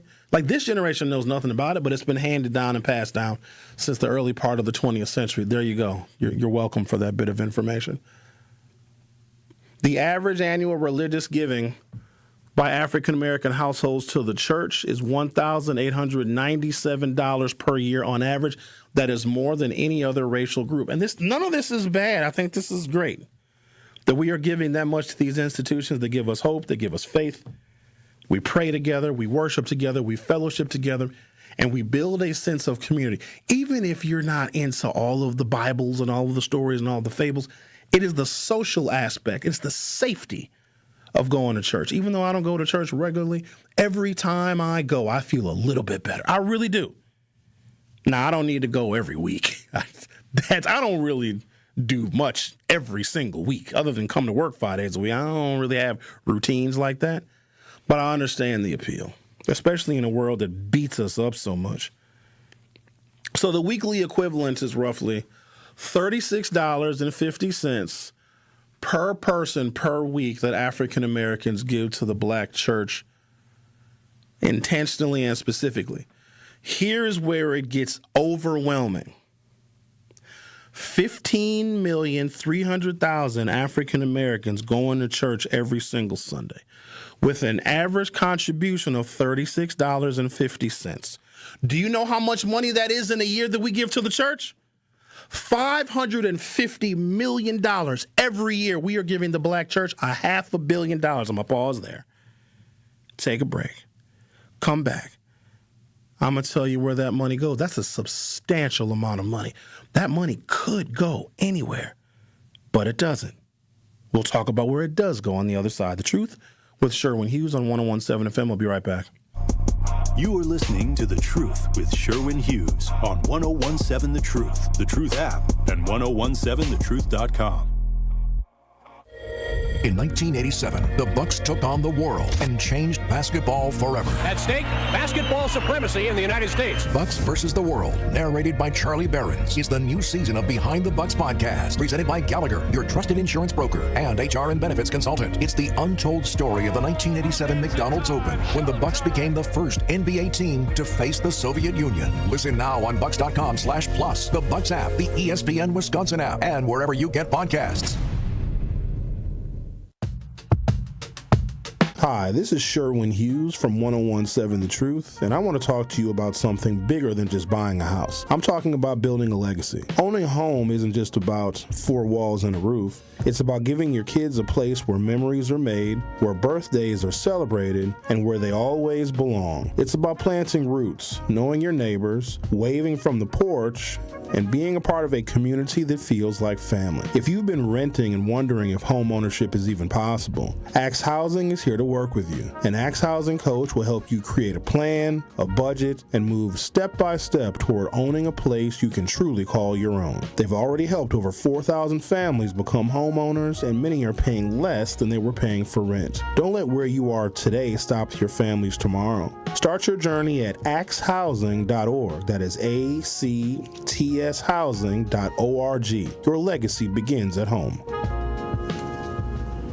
It's time to plan for kindergarten. Will your child turn 3, 4, or 5 by September 1st? Learn about kindergarten programs and enroll now. Explore schools across the city that offer traditional kindergarten, Montessori, and more. MPS students enjoy art, music, physical education, along with reading, writing, math, and science. Find out about bus transportation and before and after school care. Enroll for fall 2026 by March 2nd. Get the details at mpsmke.com/enroll.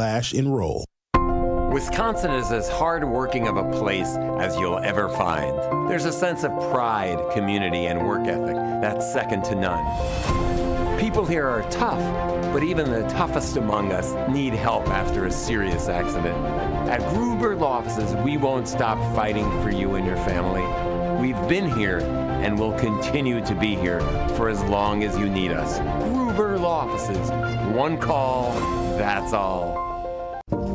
Ready to move? Find your next home with Odom Investments and Property Management. Beautiful rentals, great locations, and professional service. All the way Odom Way. Call 855-ODOM-WAY. That's 855-ODOM-WAY. Or 855-636-6929. Your home is waiting.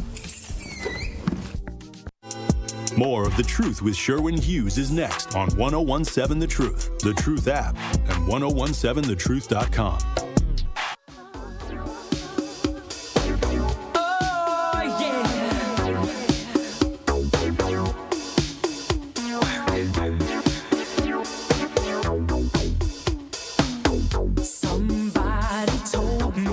You know it's serious when I get to dancing, get to bite my bottom lip. Shout out to George Michael. May he rest in peace. He was invited to the cookout. You know what? I was shocked by my own research. I said we give $558 million a year to the black church. No, that's every Sunday. It's $29 billion a year. I messed up my own number because I was like, wait a minute. I saw the number. I was like, there's no way that we give $558 million a week every single Sunday. This is not including white churches. This is not the Catholic people. This is not the Lutheran people. I don't know what they give. We as black people, and this is not, Minister Kevin, I see you, and I'm not comparing how much money we spend on crack and how much money we spend on liquor. Let's not get defensive. I'm just trying to prove a point of how much of our money goes to the institution that we really believe in. This is not saying it's a bad thing. I'm actually celebrating it because we could, in fact, Minister Kevin, spend money on much worse things. I'm actually celebrating the fact that we believe in the institution that much. That's a lot of money, y'all. $29 billion a year. What we give to churches would be, if you had like a private sector equivalent, that would be like a huge industry. And we are giving it to an institution that we know means a lot to us and our community and our history. In fact, I don't know if you have a civil rights movement that was as solidly organized as it was if it wasn't for the impact and the space provided by the black church all throughout the country. So it is an institution that I give a tremendous amount of respect to. I'm not going to get into why people don't go to church or why church attendance is low. I'm not. That's a whole dynamic, and there's a whole thing with black women. I got to rope into that because their relationship with the black church and their relationship with the pastor really alienates black men, and there are very few pastors that encourage those black women to get married and to marry black men. I think that some of those black pastors just want all them black women to themselves because it's really, the money is coming from black women, but I'm not getting into that today. 15.3 million African Americans attend church every week. The average contribution, the average tithe, the average amount that is given to the black church is $36.50 times 15.3 million attendees every week. That is $558 million collected every single Sunday. Multiply that times 52 Sundays in a year. Now, here's the thing. Some people go to church more often than on Sunday. Sometimes they go to Bible school and Bible study, and they go to the fellowship, and they go to the other meetings, and they may contribute more than that. But the average, and this is a safe average because it's probably higher, $558 million every single week times 52 weeks is $29 billion a year that we are giving to the black church. And I'm not blaming the church for this. That shows a deep and abiding love for the institution. Because I don't care what you say about people. You really want to know their thoughts, feelings, and sentiments? Watch where they spend their money and where they give their money. That is who that person is. Because not every attendee gives every single week, and giving can vary by income and congregation. The credible national average is more like between $24 billion and $33 billion every single year. And that range is consistent with, because all this stuff has been vetted and fact-checked, national religious giving totals, black church attendance dominance, and higher than average black household religious giving. Total U.S. religious giving. So all churches, all denominations, and all contributors of all denominations, the year in which we have the most recent data is 2024. Churches took in $143.6 billion. African Americans represent, this is where it gets good, 12.4% of the U.S. population. We are 23 to 25% of weekly church attendees.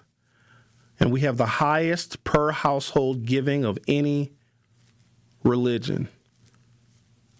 As much as 35.9, we give as much as $35.9 billion of the $143 billion given by all people of all faiths and all denominations. That is really substantial. We give essentially 25% of all the money the churches collect come from the black church. Again, this is not a bad thing, and I'm not trying to say the church is bad, because here's the thing. If the institution exists and if people love it and they believe in it and they want to give their money to it, then it has value. All right, here's where it gets great. Where does the money go? Where do they put it? I'm going to get to that in a second. If black churches were classified as a business sector, they would rank in the top 20 largest industries in the United States by annual revenue. That's really impressive. The question is, where does the money go? And I'm not even talking about where the church spends its money. When they collect it, they got to put it somewhere, don't they? They deposit the money into banks. I am more interested in, that's a lot of money, y'all. That is as much as $35 billion a year that the churches collect, and churches have to have a bank account. Now, some of the donations are in cash, some are credit cards. I bet some of y'all Cash App your church. Side note on this, and maybe it's a generational thing, and if it is, by all means, please let me know, because I do realize I'm getting old, even though it's hard for me to believe because I don't feel old. Well, unless I'm listening to my knees and my back. Other than that, I don't really feel all that old. So when we go out in groups, myself, my friends, my family, whatever, we split bills and we pay. Somebody has a card, somebody has cash. Like, hey, mine was $25. Here's $35. Here's $40. That includes the tip, whatever. And I give them the cash. Or if we have cards and maybe we're splitting a bill, well, hey, server, can you split this bill? Put half on this card, half on that card. The younger generation, I know it's also more white people. They don't do that.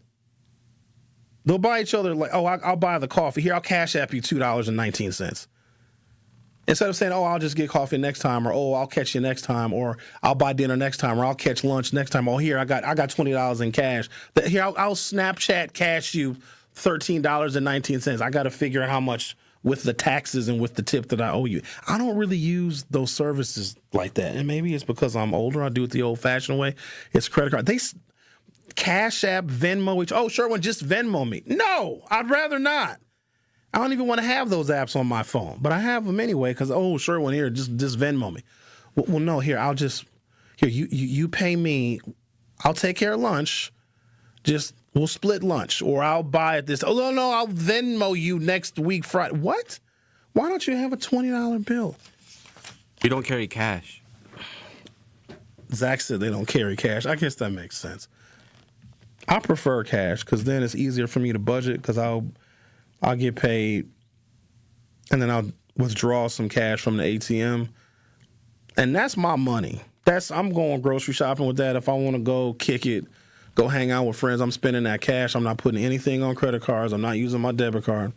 And then once that cash gets low or runs out, then, hey, sure, when you're done, buddy, you staying home and watching Netflix. You ain't going nowhere else because you had your allocation of cash. That was your little fun money.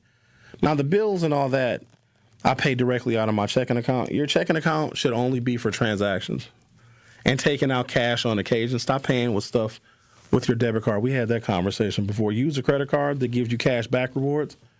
And just put everything on your credit card. Because then if something happens where, like, your credit card number gets stolen or something, then that's not your money. That's their money. And you can always have those transactions canceled when you use a credit card. When you use a debit card and somebody has access to your debit card number and your bank account, you ain't getting that money back. That's your checking account. Don't do that. Protect your checking account. Get a credit card. And it also builds credit because I'm also trying to get some of y'all to buy houses. I'm going to take a break. When I come back, I'm going to talk about the banks that the black church deposits $35 billion in every single year and what those banks are doing to our community. The Truth with Sherwin Hughes will be back for hour 3. This Black History Moment is sponsored by Educators Credit Union and Tayback Law. Milwaukee has a rich history of Black leaders who have broken barriers and shaped the city. Today, let's learn about Vel Phillips. Vel Phillips, a trailblazing civil rights leader who became the first Black woman to graduate from UW-Milwaukee Law School, the first Black person on the Milwaukee Common Council, and the first woman and Black person to serve as Wisconsin judge. Vel has many other accolades to add to that, but if you've ever had the opportunity to meet Vel in person, you'll know that her personality was brilliant.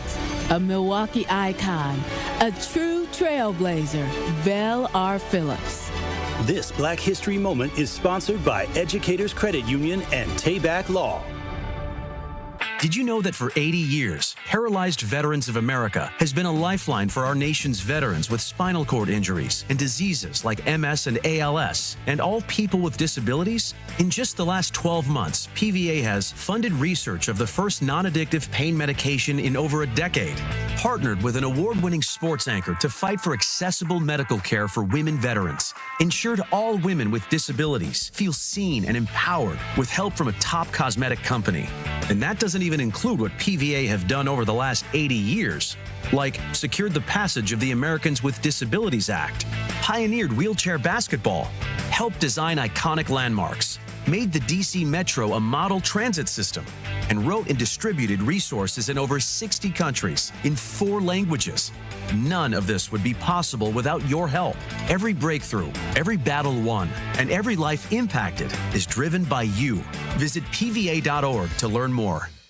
Dad's gonna be far side, good. What should I do with my dress? Do little wiggles. The slate's coming in. What does it feel like when you're down or having a bad day? It feels sad, like you just don't want to do anything. All my little emotions in my head is just running crazy. I don't know what to do. As a teacher or coach, do you ever feel overwhelmed supporting kids' mental health?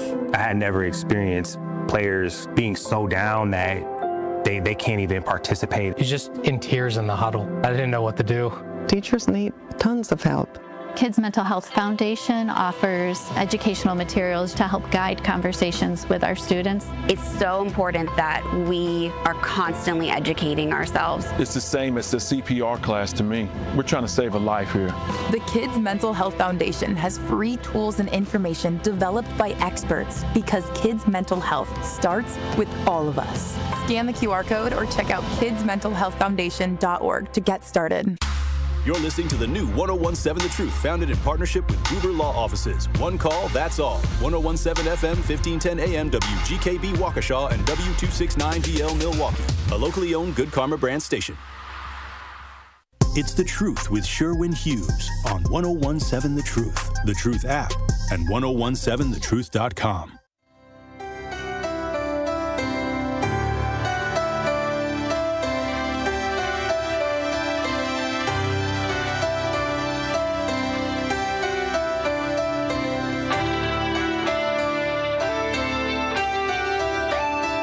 Welcome to Hour 3 of The Truth with Sherwin Hughes. We are talking about African American weekly church attendance, and if you look at any other race, we attend church more frequently than any other race of people. We also give more money to our churches than any other race. We're about 12-13% of the population. We give a full 25+%. Of all people and denominations that give to churches, African Americans are giving basically double our share of the population in contribution to the church. Again, this is not a bad thing. I know that church people get real sensitive, or you think there's some kind of punchline. I'm just trying to tell y'all where our money goes because we believe in the institution. You really want to know what somebody is about, look at where they choose to give their money, and we give a lot of money to the church. I got estimates here that say, because it's inconsistent, because not every single person goes every single week, and it depends, is it a payday week, is it not a payday week, are birthdays coming up, is back to school shopping necessary, is it the holidays? All of those things can impact black church giving. My estimate that I have here, and it's all reliable, It's as high as $35 billion a year, as low as $24 billion a year. If the African American church was classified as an industry, as like a professional industry, it would be in the top 20 most lucrative businesses in the United States of America. So this is nothing to shake a stick at. Now, the question is, when the churches get the money, what do they do with it? Now, I'm not trying to be in the church's finances. I'm sure they have a board, and they got trustees, and they got a secretary, and they got people that handle all of the business of the church. But I'm just curious, where are they putting it? Because that money, ladies and gentlemen, could make a sizable impact in our community. And again, I'm not even obligating the churches to do that. That's up to the parishioners. They have a say-so in where that money goes. At least I'd like to think that they do.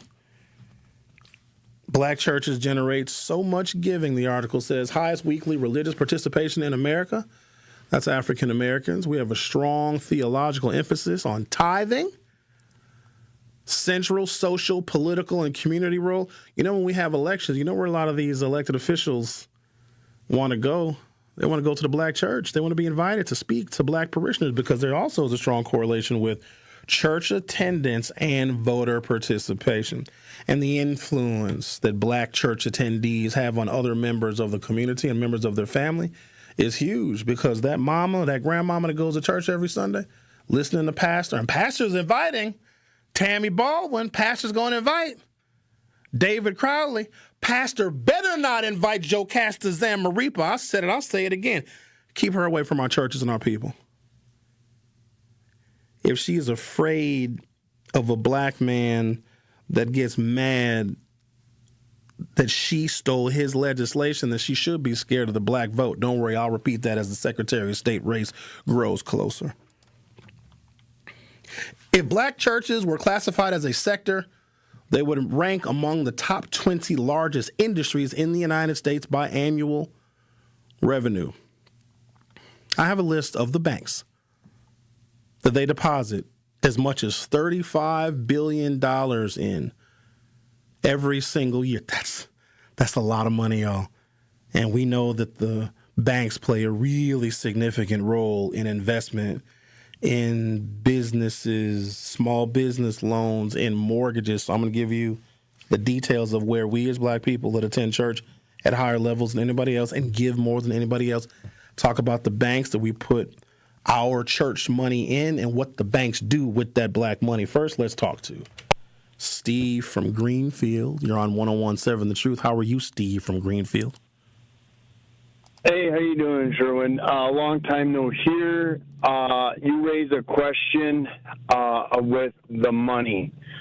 If you remember, LBJ in the 60s, I think it was 68, he tried to get legislation passed to make it where, what drives me nuts, it could be black church, white church, whatever. It's not just any type of church you go to, where he wanted to tax it, and all the church leaders from whatever religion they were, but it was mostly the Christian religions that have such proclivities, or whatever the word is, to have such high elegance of what they make, and they don't put it back into what the infrastructure is to make that a stronger community. That's black, white, pink, purple, whatever. That Johnson wanted to tax the churches with their income, and because a lot of it was a stronger influence that they were using the pulpit to extend it to political jargon, where they would tell the parishioners whatever side they're on to vote for that particular candidate. That's why he wanted to tax it, because the churches weren't, and it's mainly Christian religions, that weren't just saying a church service and just be spiritually rich and then you go home. They had a major influence. That's why I say tax them like there's no tomorrow. Now, you brought up a good point where it made $35 billion. Can you imagine now, if you guys are roughly 12 to 15% plus or minus what you guys give to the churches, just imagine now the other 80, 85% that of the white churches that give to their respective churches, mainly the evangelical prophecy preachers, which are such charlatan scams. I would like to have any type of church, whatever type of affiliation, whatever type of congregation, be taxed because what you said, $35 billion. Do you know what they can do other than just pray and recite verses out of the Bible to put infrastructure for their own communities and make it more vibrant that not only can they go to church, they can then succeed as members of society because they have a funded infrastructure to live and grow and be members of society. And I'll take my answers off the air. Thank you very much. Yeah, thank you, Steve. Yes and no. If you look at that aggregate number, the big number I'm going to take, and it could be more than that, the $35 billion that African Americans specifically contribute to their churches every single year. Black churches can't fix and build infrastructure. They deposit that money in the banks, and the banks can have an impact. First of all, housing, because infrastructure, that's a whole separate pot of money. But if he's talking about, if you tax the money, which I'm not in favor of. In fact, the last time the Reverend Jackson was in Milwaukee, he was protesting against, because there was an ordinance on the table. I don't know how Milwaukee was able to do this, but I'm almost positive it was Milwaukee Alders. This was, where was I? Was I here at 101.7 The Truth? I was somewhere on the radio. Maybe not here. Maybe at the other 101.7 or at WNOV, where they were trying to do exactly what Steve from Greenfield just suggested, taxing church revenue because of the political influence the churches have. And Reverend Jackson, who was a reverend, was against that. I don't want to bother. I don't want to disturb that apple cart. I think there's other entities. If we're going to tax somebody or something, some entity that is not being taxed, tax billionaires. Leave the church alone. Elon Musk himself could pay $29-30 billion in federal taxes if he was taxed properly. That's the entire institution of the black church. So if we're going to tax them, that's why I don't pick on the church. Now, I want to give you, there's two tiers of banks that are identified. There's tier 1 banks and there's tier 2 banks. Tier 2 banks are minority owned and regional banks where you would expect smaller black churches in particular would deposit their money. So now we know how much money we as African Americans contribute to the church every Sunday, every month, and every year. Now we're going to focus on where the banks deposit that money because banks have a tremendous amount of impact on how communities look. I'll give you an example. If you go to Wauwatosa, you got a Wauwatosa State Bank. You go to St. Francis, you'll have Bank of St. Francis. In town of Chilton, I don't know why this rings a bell, but you have the Bank of Chilton. What happens is there's businesses, there's companies, there's employers that are in a particular town. They hire the people that work in that town. The business then gives the paychecks and the salaries to the people that work in that town. The people that work in that town, maybe it's Wauwatosa. You deposit your money in Wauwatosa State Bank, or if you live in Chilton, you deposit your money in the neighborhood, the community bank, the Bank of St. Francis Bank. If you live and work in St. Francis, you deposit your money in that bank. What the bank does is it in turn gives low-interest loans for home improvements. It gives loans to entrepreneurs. It gives loans when people want to buy a house. So you have an employer paying people a salary. That salary gets deposited into the bank. The bank then reinvests that money back into the community, and that is how communities get built and how they become economically sound. That is a formula. It is tried, and it is true. You have a bank that is regional to a neighborhood or to a community. The businesses, the companies, and the employers that hire the people who live in that community pay those employees a salary. They deposit that salary in the bank. The bank reinvests in the community. If you have that, your community is going to be untouchable. And you just add voter turnout to that, and you have a community that can be very economically sound. But as you would expect, in our community, it doesn't exactly work that way. So the first top-tier banks that receive the overwhelming amount of deposits from black churches, number 5 on that list is PNC Bank. They're major in the Midwest, the Mid-Atlantic, and the Ohio Valley. They have a heavy black church presence in Detroit, Cleveland, Pittsburgh, Chicago, and guess what? Milwaukee.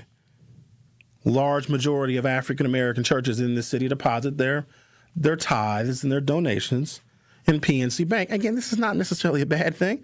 Number 4 on that list is Truist Bank and SunTrust. They're dominant in Georgia, North Carolina, South Carolina, Florida, and Alabama. They have the strongest relationships with AME churches, CME churches, and the Baptist conventions. That's where they deposit their money in the Truist Bank and SunTrust. They are big in the South. Number 3 on that list, you're going to recognize this one, Wells Fargo. Historically, one of the largest lenders and depositories for black churches. Heavy presence in the Southeast, the Mid-Atlantic, and the urban Midwest. They have a major role in black church construction, lending, and operating deposits. Black church loans plus deposit partnerships with Wells Fargo. That's a big piece of their portfolio, getting donations from black churches. Number 2 of the Tier 1 banks that our $35 billion a year gets deposited into is J.P. Morgan Chase. You can trace them back to slavery. But don't do that research right now. Let's not make a connection between black churches giving their donation and collection money to a bank that traces its way back to slavery. But, I mean, technically everything traces its way back to slavery, including, well, me, I guess. They are the primary bank for the National Baptist Convention USA, the Progressive National Baptist Convention. So they have like contracts with these Baptist organizations where they deposit their money in J.P. Morgan Chase. They also have a major mega church network, and they are dominant in large-scale treasury services for black churches, investment accounts, and construction financing when we want to build that new recreation center, or maybe a church wants to build a school or add an addition or add a wing. They oftentimes are going to J.P. Morgan Chase. They play a significant role in black megachurch expansion financing. And the number 1 of the Tier 1 banks that African-American churches deposit their money is Bank of America. They have the single largest institutional black church bank portfolio in America.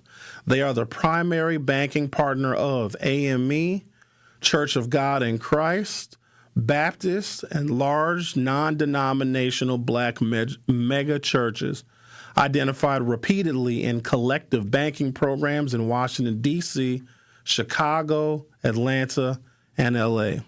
They handle tens of billions of dollars every year in black church cash flow, and they are the most dominant recipient overall. So I'm going to take a break. I'm going to come back. I'm going to give you what is the most disappointing information about this conversation. The amount of money that black churches deposited in black-owned banks. 75% of the money that African Americans deposit or give to churches gets deposited in these Tier 1 banks that gentrify the black community. Don't worry, I'm going to tie it all together. Now, again, I'm not necessarily implicating the church. I just want to tell you where the receipts are at, literally. The Truth with Sherwin Hughes on 101.7 FM. We'll be right back. The Truth with Sherwin Hughes returns after this on 101.7 The Truth, The Truth app, and 1017thetruth.com. This Black History Month, 101.7 The Truth, opening up the mic to Milwaukee's youth, young boys and girls sharing what Black history means to them in their own words. I'll be reading and sharing your submissions with the 101.7 The Truth audience all month long. Our voices, our stories. If you know a young person with something to say, share their message on social media, tag at ToryLow_King or 101.7 The Truth. Let's amplify their stories together. Hi, this is Sherwin Hughes from 101.7 The Truth, and I want to talk to you about something bigger than just buying a house. I'm talking about building a legacy. Owning a home isn't just about 4 walls and a roof. It's about giving your kids a place where memories are made, where birthdays are celebrated, and where they always belong. It's about planting roots, knowing your neighbors, waving from the porch, and being a part of a community that feels like family. If you've been renting and wondering if home ownership is even possible, Axe Housing is here to work with you. An Axe Housing coach will help you create a plan, a budget, and move step by step toward owning a place you can truly call your own. They've already helped over 4,000 families become homeowners, and many are paying less than they were paying for rent. Don't let where you are today stop your family's tomorrow. Start your journey at axehousing.org. That is ACTS housing.org.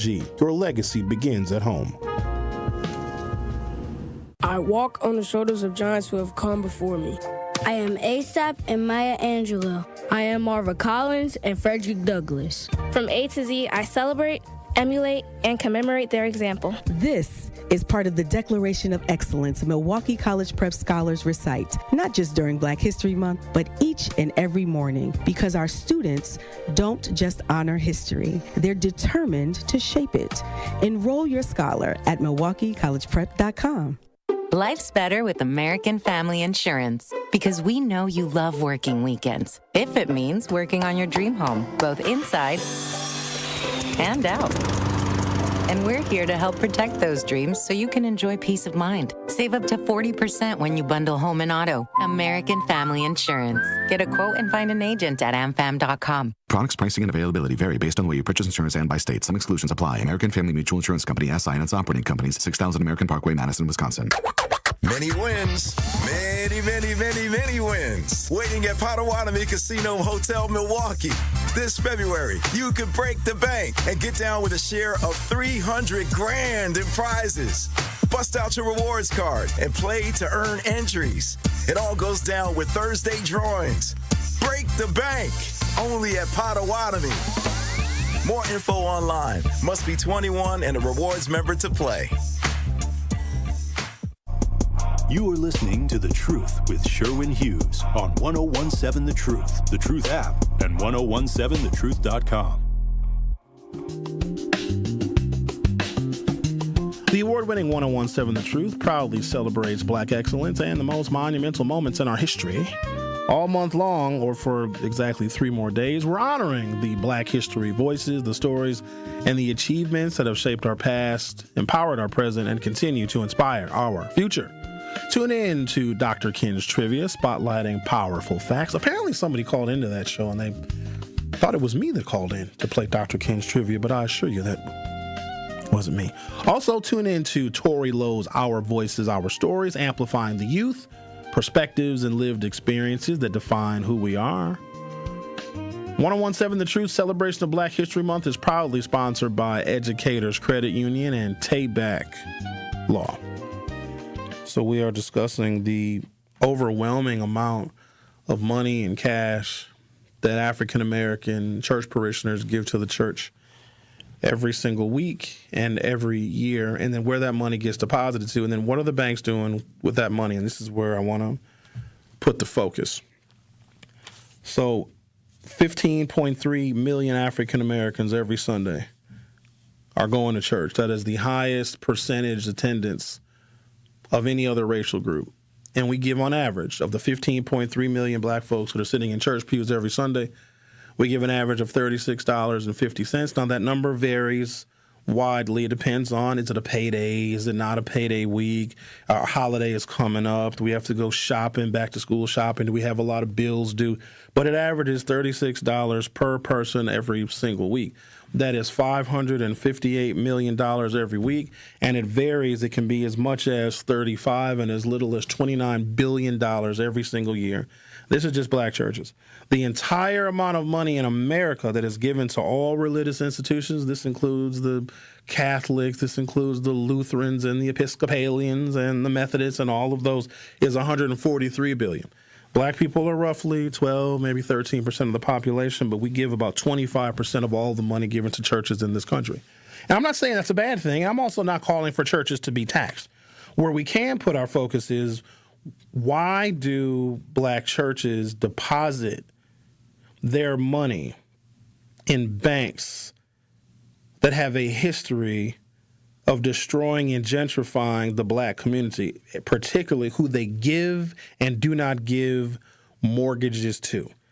If the African American church was classified as a business sector, it would be in the top 20 largest businesses in the country. We could make black-owned banks institutions that could have not just financial power and investment power in the black community.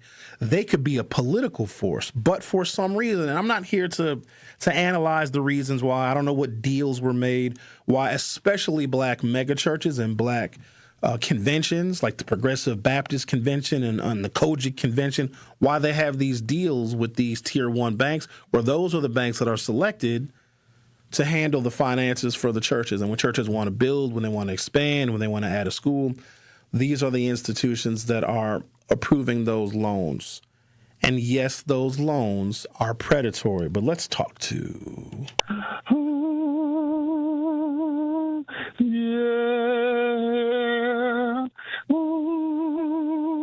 Hey, how you doing? How you doing? I was just doing a little service, because we got to pay to get our way into heaven.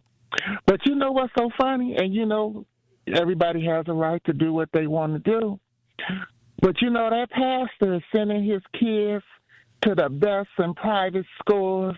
He's living in the suburbs, big, beautiful house with cathedral ceiling, 3-season room, no alleys, no sidewalks. And the sun is shining on him even if it's cloudy outside. And his kids can do whatever they want and have the wonderful things of life while your kids go to public. Yeah. But they put their money in white banks because they feel if they put their money in white banks, it will be done right. Now, they could put their money in a black bank, but even for them, their Lord Savior, we want to put our money where it's right because it's white. Yeah. So we're going to do everything so we can get the black people to get to their heaven after death, but we're going to get our heaven every Sunday. So that's probably why it goes, yeah. But my question I was going to ask you, did you hear about Uline? Uline, because they said the Mexicans was taking the jobs, but the Uline Corporation was flying in the Mexicans from Mexico and got them working in the warehouses. And everybody's screaming from the Winky Blues and the Tory Lows and the rest of them in Allen's that said the Mexicans was taking their jobs. But it was a reporter who was hiring them. It was a reporter who was flying them in from Mexico. But the thing we don't understand is why y'all not raising no hell about it. So we need to bring it to the forefront. But if you're going to give your money to a church, you make sure you get your heaven now. You send your kids to the best school. You push whether you work a full-time job or 2 full-time jobs so you can have the same as the pastor, so you can come outside with the 3-season room, see your beautiful kids and your grandchildren go in a neighborhood where you don't have to come home and dodge and weave and pay that high-risk insurance and worry about them Popeyes chicken boxes. And worry about that shooting and killing. You don't have to worry about them aldermen talking about places that are not even in your neighborhood. Because you'll be living in the same zip code as that almighty pastor. So I got to go, but I want y'all to have peace, joy, serenity, and everlasting tranquility, and get your heaven back. Today, not tomorrow. We ain't worried about when you die. You get your heaven now, goddammit. Now! Have a good Lord. Thanks, Al. Oh, boy, that was a lot. That felt like I went to church. Might as well keep it going. Hey, Lisa, how are you? I am good, Sherwin. How are you? I'm doing well. Thank you for asking. What's on your mind today? Well, I was listening to Al. You know, Al is correct. You know, he's entertaining, but he's correct. I would like to sit down and just have some coffee with Al and just talk about just listen to him and just talk about many things. But anyway, the other caller called about infrastructure and things. Let me tell. Okay, you know, when I first walked into the Kingdom Hall, and you know, went through service and everything, and then I asked Larry Graham. I said, Larry, where do I put my tithes and offerings? He was like, what do you do? What? I said, put my tithes and offerings. He said, what is that? I said, you know what? You know, you like give to the church, your tithes and offerings. The Bible says whatever. He said, okay. Well, he said, if you want to give to the, you know, the Kingdom Hall, you can put it over in that box over there. I said, okay. One thing and then, you know, because I was waiting for them, you know, to ask for tithes and offerings like the pastor do. You know, pretty much at the end of the service, before the end of the service, you know, everybody get up, the choir go sing a song while they're giving their tithes and offerings. He mentioned, you know, you got to tithes and offerings. That's what I was waiting for. But that's not how that works there. I learned a lot. Infrastructure. You know, man has to go get the construction worker. First of all, when we give, the Bible tells you to give freely. You give freely. You give freely. If I don't got it, I don't got it. You give freely. They don't ask for it. You give freely. Yeah, they do. When you build no, they don't. When you build a Kingdom Hall, guess who builds it? You're talking about Jehovah's give freely. Right. I have been to, I'm not going to name the church, but a Black Baptist mega church, and when they pass around the collection plate, the ushers block the door. Okay. No, they never did that. They say, it's rude if you leave during collection because some people go to the bathroom or they're embarrassed because they don't have any money. The ushers do. Yeah. They literally block the door. They don't let you leave while they're passing around the collection plate. So that's not exactly giving freely. Now, with some churches, it may vary, but let's not say they give freely. You have to at some churches. But wait. Let me tell you how to get on the board, baby. I used to be a Christian for 30, you know, in the church for 33 years, you know. Okay, so when they need something or when they want something, they put a board up. Now, when you say I gave, like, you know, they tell you we need this and we need this amount, right? So say I'm giving, and say I already gave, because I did this. I gave $3,000. My name was on the board. I was like number 19 or something for giving, you know, to this fund or whatever. And I looked at that. That made me feel bad. So that meant I had to give more. Because the other people, I was number, I think, 19. And I had to give more. I'm like, dang. This was a Christian church. 19? Yeah. Okay. Uh-huh. They put your name on the board. And you know how they make people feel? That's why Jesus, do you remember in the Bible we read, you know, they were watching how much money we're putting on. The woman couldn't put more money in, and, you know, she felt bad, and Jesus was like, okay, that's exactly why Jesus don't want you to do that. I don't think that the donations that they collect, Lisa, has much to do with what Jesus said. In fact, a lot of the things that I still have yet to talk about. Have nothing. Correct. But Lisa, I gotta go because Al took up a lot of my call-in time. But thank you for your perspective on you were put on the board and it made you give freely. You were on the board and she didn't want to have to give more money. Take a break, come back. Oh, look, we have a caller that we're going to talk to on the other side. It was somebody that Al name dropped. Oh, and we have a new phrase here. Instead of, you know, when Al calls in and gives his sermons, a lot of people would rejoice and say, hallelujah. Hallelujah. Well, the new phrase is now alleluia. So there you go. It's been a new phrase coined in the YouTube chat. The Truth with Sherwin Hughes. Woo! Wow. We'll be right back. Don't touch that dial. The Truth with Sherwin Hughes will be right back on 1017 The Truth, The Truth app, and 1017thetruth.com. All you have is one chance after an accident, one decision on who to call, one shot to get the help you need. Don't waste it on the one offer you get from your insurance company. Make the one call to Gruber Law Offices. It's the only one you'll need to make. Call us today. Gruber Law Offices. One call, that's all. Our children deserve a real chance to make it in life, and a good education is a passport to opportunity. At City Ford Collective, we're working to make sure there's a great Milwaukee school for every Milwaukee family, because more good options lead to better outcomes. And who doesn't want that?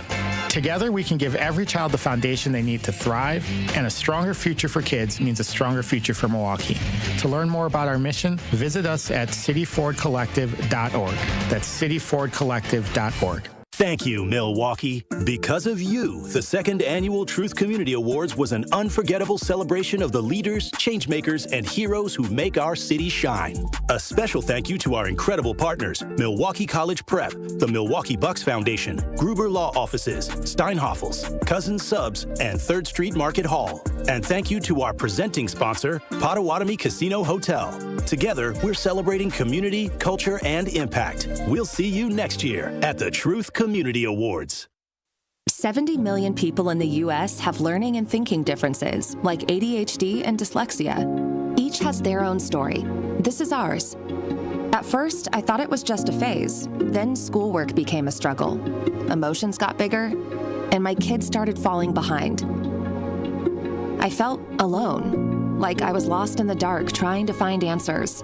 Then I learned about Understood.org, a nonprofit empowering parents and kids like us. It was like we had a light to show us the path ahead.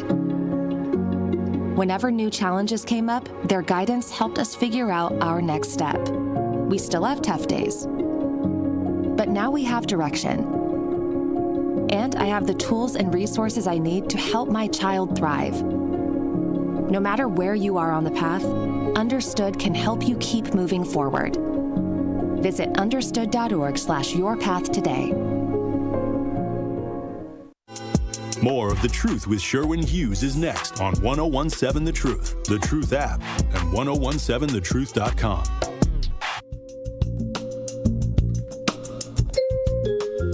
Owning a home is not just about four walls and a roof. It's about giving your kids a place where memories are made, where birthdays are celebrated, and where they always know they belong. It's about planting roots, knowing your neighbors, and waving from the porch, and being a part of a community that feels like home. If you've been renting and wondering if home ownership is even possible, Axe Housing is here to help. An Axe Housing coach will help you create a plan and a budget and move step by step toward owning a place you can truly call your own. They've already helped over 4,000 families become homeowners, and many are paying a lot less than they were paying for rent. Don't let where you are today stop your families tomorrow. Start your journey at axehousing.org. That is ACETS housing.org. Your legacy begins at home. Speaking of homes, these banks that black churches deposit their money, our community's money, in as much as $35 billion a year, are not exactly known for some of the best and most fair lending practices. The most disappointing part, though, is that black-owned banks are considered second tier when it comes to deposits from black churches. And the second-tier banks, in fifth place, Citizens Bank and Trust, which is in Atlanta. It's a flagship black church financial institution for Georgia. Their historical ties are to the AME, the CME, and the Baptist Convention specific to Atlanta. Now, keep in mind, the first-tier banks that I read off, I'll give you those one more time. PNC is number 5. Truist Bank and SunTrust, they're big in the South. These are top-tier banks. Number 3 is Wells Fargo. Number 2 is JP Morgan Chase. And the biggest Tier 1 bank that receives the overwhelming amount of money from black churches every single week is Bank of America. They receive combined billions of dollars. Of the $35 billion that African Americans contribute to the church every year, those banks, those top-tier banks, those Tier 1 banks, receive probably $19 to $26, $27 billion a year. In some cases, even more than that. The Tier 2 banks, which you would think would be preferred by black churches, because these are black-owned banks, They receive only tens of millions of dollars because the overwhelming amount of money that our churches deposit into banks are those tier 1 banks. Number 5 is Citizens Bank and Trust out of Atlanta. Number 4 is City First Bank. That is, City First Bank is big in D.C., L.A., Baltimore, and Chicago. Number 3 of the second tier, lower tier, black-owned banks that African-American churches deposit their tithes in is Liberty Bank. They are the largest black-owned bank in the South, the major black church depository in Louisiana, Mississippi, Alabama, Texas, and Illinois. Number 2 on the second tier list, and these are black-owned banks, is the Industrial Bank of Washington, D.C., historically founded with church money, major black church banking hub for D.C., Maryland, and Virginia. And the number 1 tier 2 black-owned bank is One United Bank. They're the largest black-owned bank in America. They're the central hub of the hashtag Bank Black movement. And they receive tens of millions of dollars annually from black churches, which is disappointing because this is the largest black-owned bank in the country, and they're only receiving tens of millions of dollars, where PNC is receiving billions. Now, the question is, what are they doing with this money? Big national banks collect 75% of the money donated to black churches. That is between $19.7 and $21.8 billion. Black-owned banks, 12%, $3.5 billion. And then regional credit unions receive about 7%. That is between $2 billion and $3.5 billion. So the big national banks receive 75% of the money deposited into black churches. Ranked summary from least to most. Number 10, Citizens Trust Bank. Number 9, City First Bank. 8, Liberty Bank. 7. These are the top 10 banks in America that receive the overwhelming amount. Well, really all of it. These top 10 banks receive $35 billion deposited every year from black churches. Number 7, Industrial Bank. 6, One United Bank. 5, PNC. 4, Truist Bank. 3, Wells Fargo. 2, JP Morgan Chase. And number 1, Bank of America. Over 70% of black church deposits flow into major white-owned banking institutions, not black-owned banks. This has enormous consequences for lending power, mortgage availability, business capital, political leverage, and community reinvestment. If just 30% of black church deposits shifted to black-owned banks, it would, A, double the total black bank capital nationwide. 2, multiply black business lending capacity by 10 times. 3, dramatically expand home ownership financing. It gets better. Mortgage discrimination and foreclosure concentration, capital withdrawal, property devaluation, investor acquisition. Guess what? Guess who does that? The big banks. The role of Bank of America. Remember, Bank of America receives the largest amount of deposits from black banks. Predatory lending, foreclosures, and property devaluation. J.P. Morgan Chase. Cities including Los Angeles and Miami sued J.P. Morgan for a pattern and practice of racial discrimination in mortgage lending beginning in 2004. And J.P. Morgan Chase receives the most deposits from black churches. J.P. Morgan loans in black neighborhoods were over 2 times more likely to result in foreclosure than white neighborhoods. In Miami, loans in black neighborhoods were 4.6 times more likely to enter foreclosure. The gentrification mechanism, predatory subprime lending, inflated the risk, mass foreclosures, collapsed home values. J.P. Morgan Chase is taking money from black people and then gentrifying our neighborhoods with our own money. Wells Fargo, the largest racial discrimination settlement in history. They are the second most when it comes to receiving money from black churches. They had the largest racial discrimination settlement in American history. They paid $175 million settlements for steering black borrowers into high-cost subprime mortgages, even when they qualified for prime loans. Internal communications revealed explicit racial targeting of black families. The result, hundreds of thousands of black homeowners lost properties, particularly in Baltimore, Chicago, Detroit, Atlanta, Los Angeles, and Oakland because of predatory loans from Wells Fargo. Their gentrification mechanism, Wells Fargo's prime strategy, accelerated black property loss, enabling large-scale corporate acquisition, luxury redevelopment in black neighborhoods and wealth extraction rather than community reinvestment.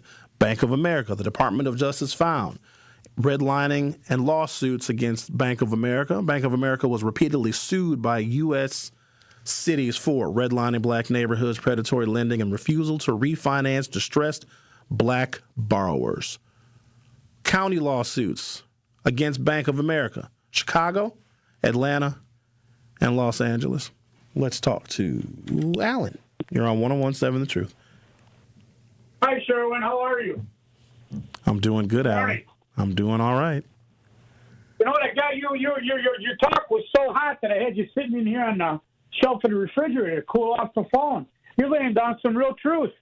I'm loving it. About church, I go to church. This is going back to earlier you were talking. I didn't have time to talk to you. I'm one of them guys. I go to mass pretty much daily. I don't miss on a Sunday for nothing. We give quite a bit. What denomination? I'm Roman Catholic. Is your wife also Roman Catholic? She was raised in the witnesses, right? But she goes to church with you? Did she have to convert to marry you? No. Okay. No, you don't have to do that. I don't know how did that work. No, she comes. If she wants to come, she comes. So she doesn't attend regularly to your Catholic services. All right. Nobody did. Well, my kids did because they had to, right? When I was homeschooling, if I go to church, you're coming with me. He chose to get kicked out of school. But so we do that. And then when they were going to Right Step, the church that I just joined, St. Catherine's, is right across the street from Right Step out there off of Brown Deer in 76. So when they went to Right Step, I asked the principal there, Holly, if good guy, I asked him if it'd be all right if I took my kids to mass, before school every day. Since I had to go out there with them, since I wouldn't give them a ride. Alan, we're talking about black churches depositing their money in majority white banks that gentrify black neighborhoods. Thank you for telling us. I agree with you on that 100%. Oh, all right. Then. 1,000%. But let's not delve into where your kids went to mass, because okay. Well, you asked, kind of. No, didn't ask. The thing with gentrification, mark my words, that's what they're going to do up here. Where they're closing all these food stores and these different stores around in the area on the north side. They're going to be moving all these so-called developers, nothing but racist. What they're going to do downtown there, the guys who own the quote-unquote Deer District and all this, they're going to move everybody who's down there further north, up here by us. What these developers are doing up here that I'm having this problem with, or that we are, is exactly what you're talking about. Alan, they're not going to move rich people into your neighborhood because your neighborhood doesn't offer amenities that rich people want. There's no major music venues, but that's not gentrification. That may be relocation, but that's not. Thank you. Why? Quantified impact on black neighborhoods. The Brookings Institution estimates homes in black neighborhoods are undervalued by 23%, producing $156 billion in lost housing wealth. This undervaluation is directly tied to lending discrimination and capital withdrawal from the very banks that the black church deposits our money in. Bank of America, JP Morgan Chase, and Wells Fargo did not merely participate in gentrification. They engineered the financial conditions that made it inevitable. They accomplished this through discriminatory mortgage pricing, redlining, and capital denial, mass foreclosure concentration, post-collapse redevelopment financing. Since 2000, over 2 million black households lost homes linked to discriminatory lending. Trillions in black housing equity was destroyed by the very banks the black church puts its money in.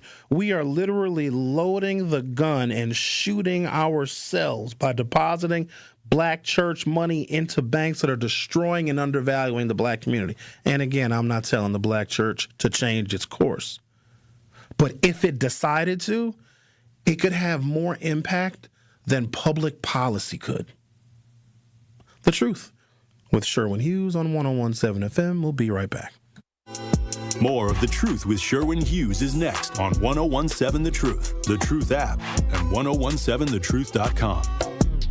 It's a big week for Milwaukee College Prep. Milwaukee College Prep is a high-performing, nonprofit charter school network serving more than 2,000 black and brown scholars from K-3 through 8th grade right here in Milwaukee.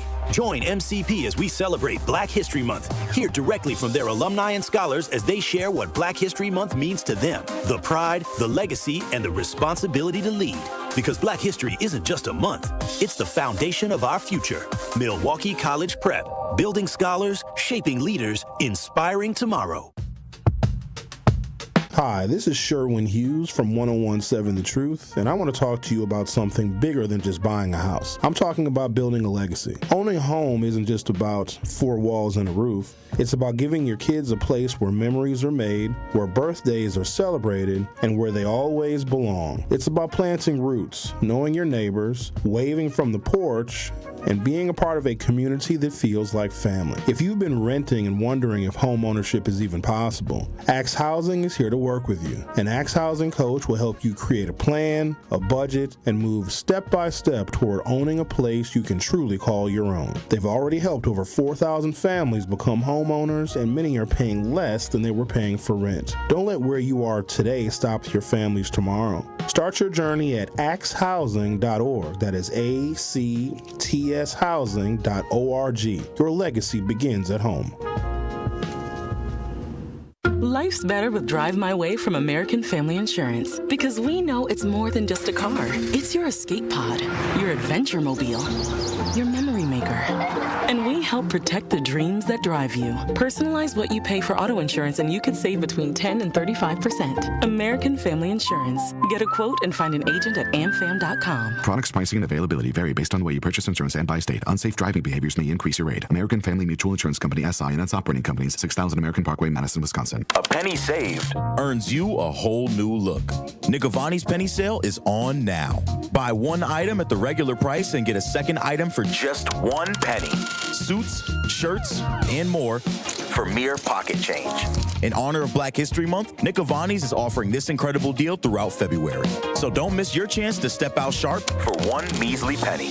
Visit Nick Avani's on the 2nd floor of Mayfair Mall before February ends. Nick Avani's penny sale. Some exclusions apply. See store for details. Hey y'all, it's 1017 The Truth's Rhea Riley for Sweet Talks Medical Spa in Menominee Falls. Skip the sterile clinical office feel. Sweet Talk stays on the cutting edge of beauty and wellness innovations in a vibrant, playful space promoting self-love and confidence. Sweet Talk specializes in a range of treatments, including injectables, medical-grade skincare, weight loss, hormone therapies, and more. Not sure where to start? Sweet Talks offers comprehensive wellness consultations to create a customized plan centered around you. Because at Sweet Talks, your goals are their goals. Learn more at sweettalks.com.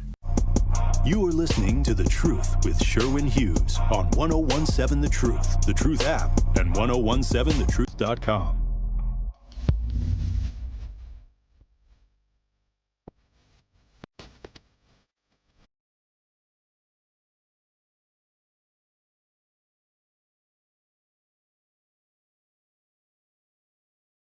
This was an incredible revelation for me. Not just black church attendance, which is higher than any other racial group. 15.3 million African Americans every Sunday are attending church. And I believe this is in person. I don't know if this even accounts for the online numbers. And with that comes an average. Now, sometimes it's higher, sometimes it's lower, but annually it averages $36.50 every single Sunday that 15.3 million African Americans are contributing. That is $558 million every single Sunday that black folks are giving to their churches. I'm not making a judgment on that. I'm not saying it's a bad thing. I think people expected the conversation to be adversarial. I'm not blaming the people or blaming the churches. I'm not considering any of that. I'm just giving you what the numbers actually are. What you take from these numbers is entirely up to you. It ranges between 29 to almost $36 billion every single year that African Americans are giving to the black church. That is 25% of all church giving in the country, and we're only 12, maybe 13% of the population. So that's really super substantial. The total amount of church giving in this country is $143 billion, and we give about $70 billion of that. 5 banks get about 75% of those deposits.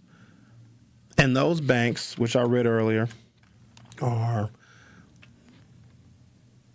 PNC, Truist Bank, they're big in the South and the Southeast, Wells Fargo, JP Morgan Chase, and Bank of America. And I know some of those banks sound familiar to you because that's maybe where you bank, but they also engineered the home foreclosure crisis and predatory lending practices against the black community.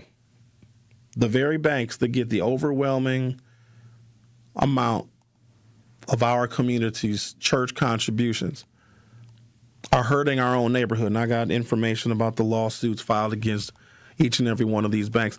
If, this is a big if now, if the black church decided that it wanted to deposit its black parishioners' money into black-owned banks, it could increase lending power, mortgage availability, black business capital. It would increase political leverage and community reinvestment. Right now, you got a whole bunch of black folks that have to go to the federal government to get small business loans when that money should be coming from the banks that we deposit our parishioners' money in. If just 30% of black church deposits shifted to black-owned banks, just 30%. Right now, it's 12. Isn't that crazy? That only 12% of the deposits of black churches go to black-owned banks. If just 30% of black church deposits shifted to black-owned banks, it would double total black bank capital nationwide, multiply black business lending capacity by 10x, and dramatically expand home ownership financing. I think I have information about how those same banks, impacted Milwaukee.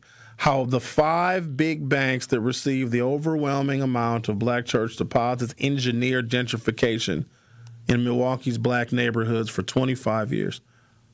The neighborhoods most affected: Sherman Park, Lindsay Heights, Metcalf Park, Harambe, the 30th Street Corridor, north and northwest sides including 53206, 53210, 53218 zip codes. These areas experience Milwaukee's highest foreclosure concentration because of the very banks that receive the highest concentration of black dollars. They're screwing us with our own money. And so when we talk about financial fluency, this is exactly what we mean. And I say this because I don't think that the churches intentionally did this. I don't think this was some big conspiracy. It is like, oh, this particular bank is forming a relationship with this church. Oh, this bank is approaching us saying, oh, if we need money to expand the church, to build a school, to add, I don't know, a playground for the kids, this bank is going to handle our business for us. Not knowing that bank, they may have a really super good relationship with that church. They might even send a personal banker to service every Sunday. And maybe even the personal banker that has this particular church has an account, maybe they even give tithes of $36.50 a week. I'm sure it was all very innocent. But if we don't follow the money and if we don't see what these banks are doing to our community, we just don't know any better. I don't think it was malicious. I just think that the underpinnings of racism is so callous and so heartless. They will take money from black people, and there's a lot of poor people too. Let me be real clear.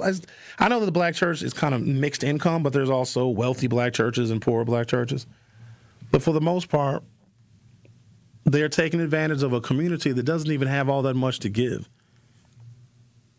Phase 1, predatory lending and foreclosure concentration. Wells Fargo, the primary subprime driver in Milwaukee.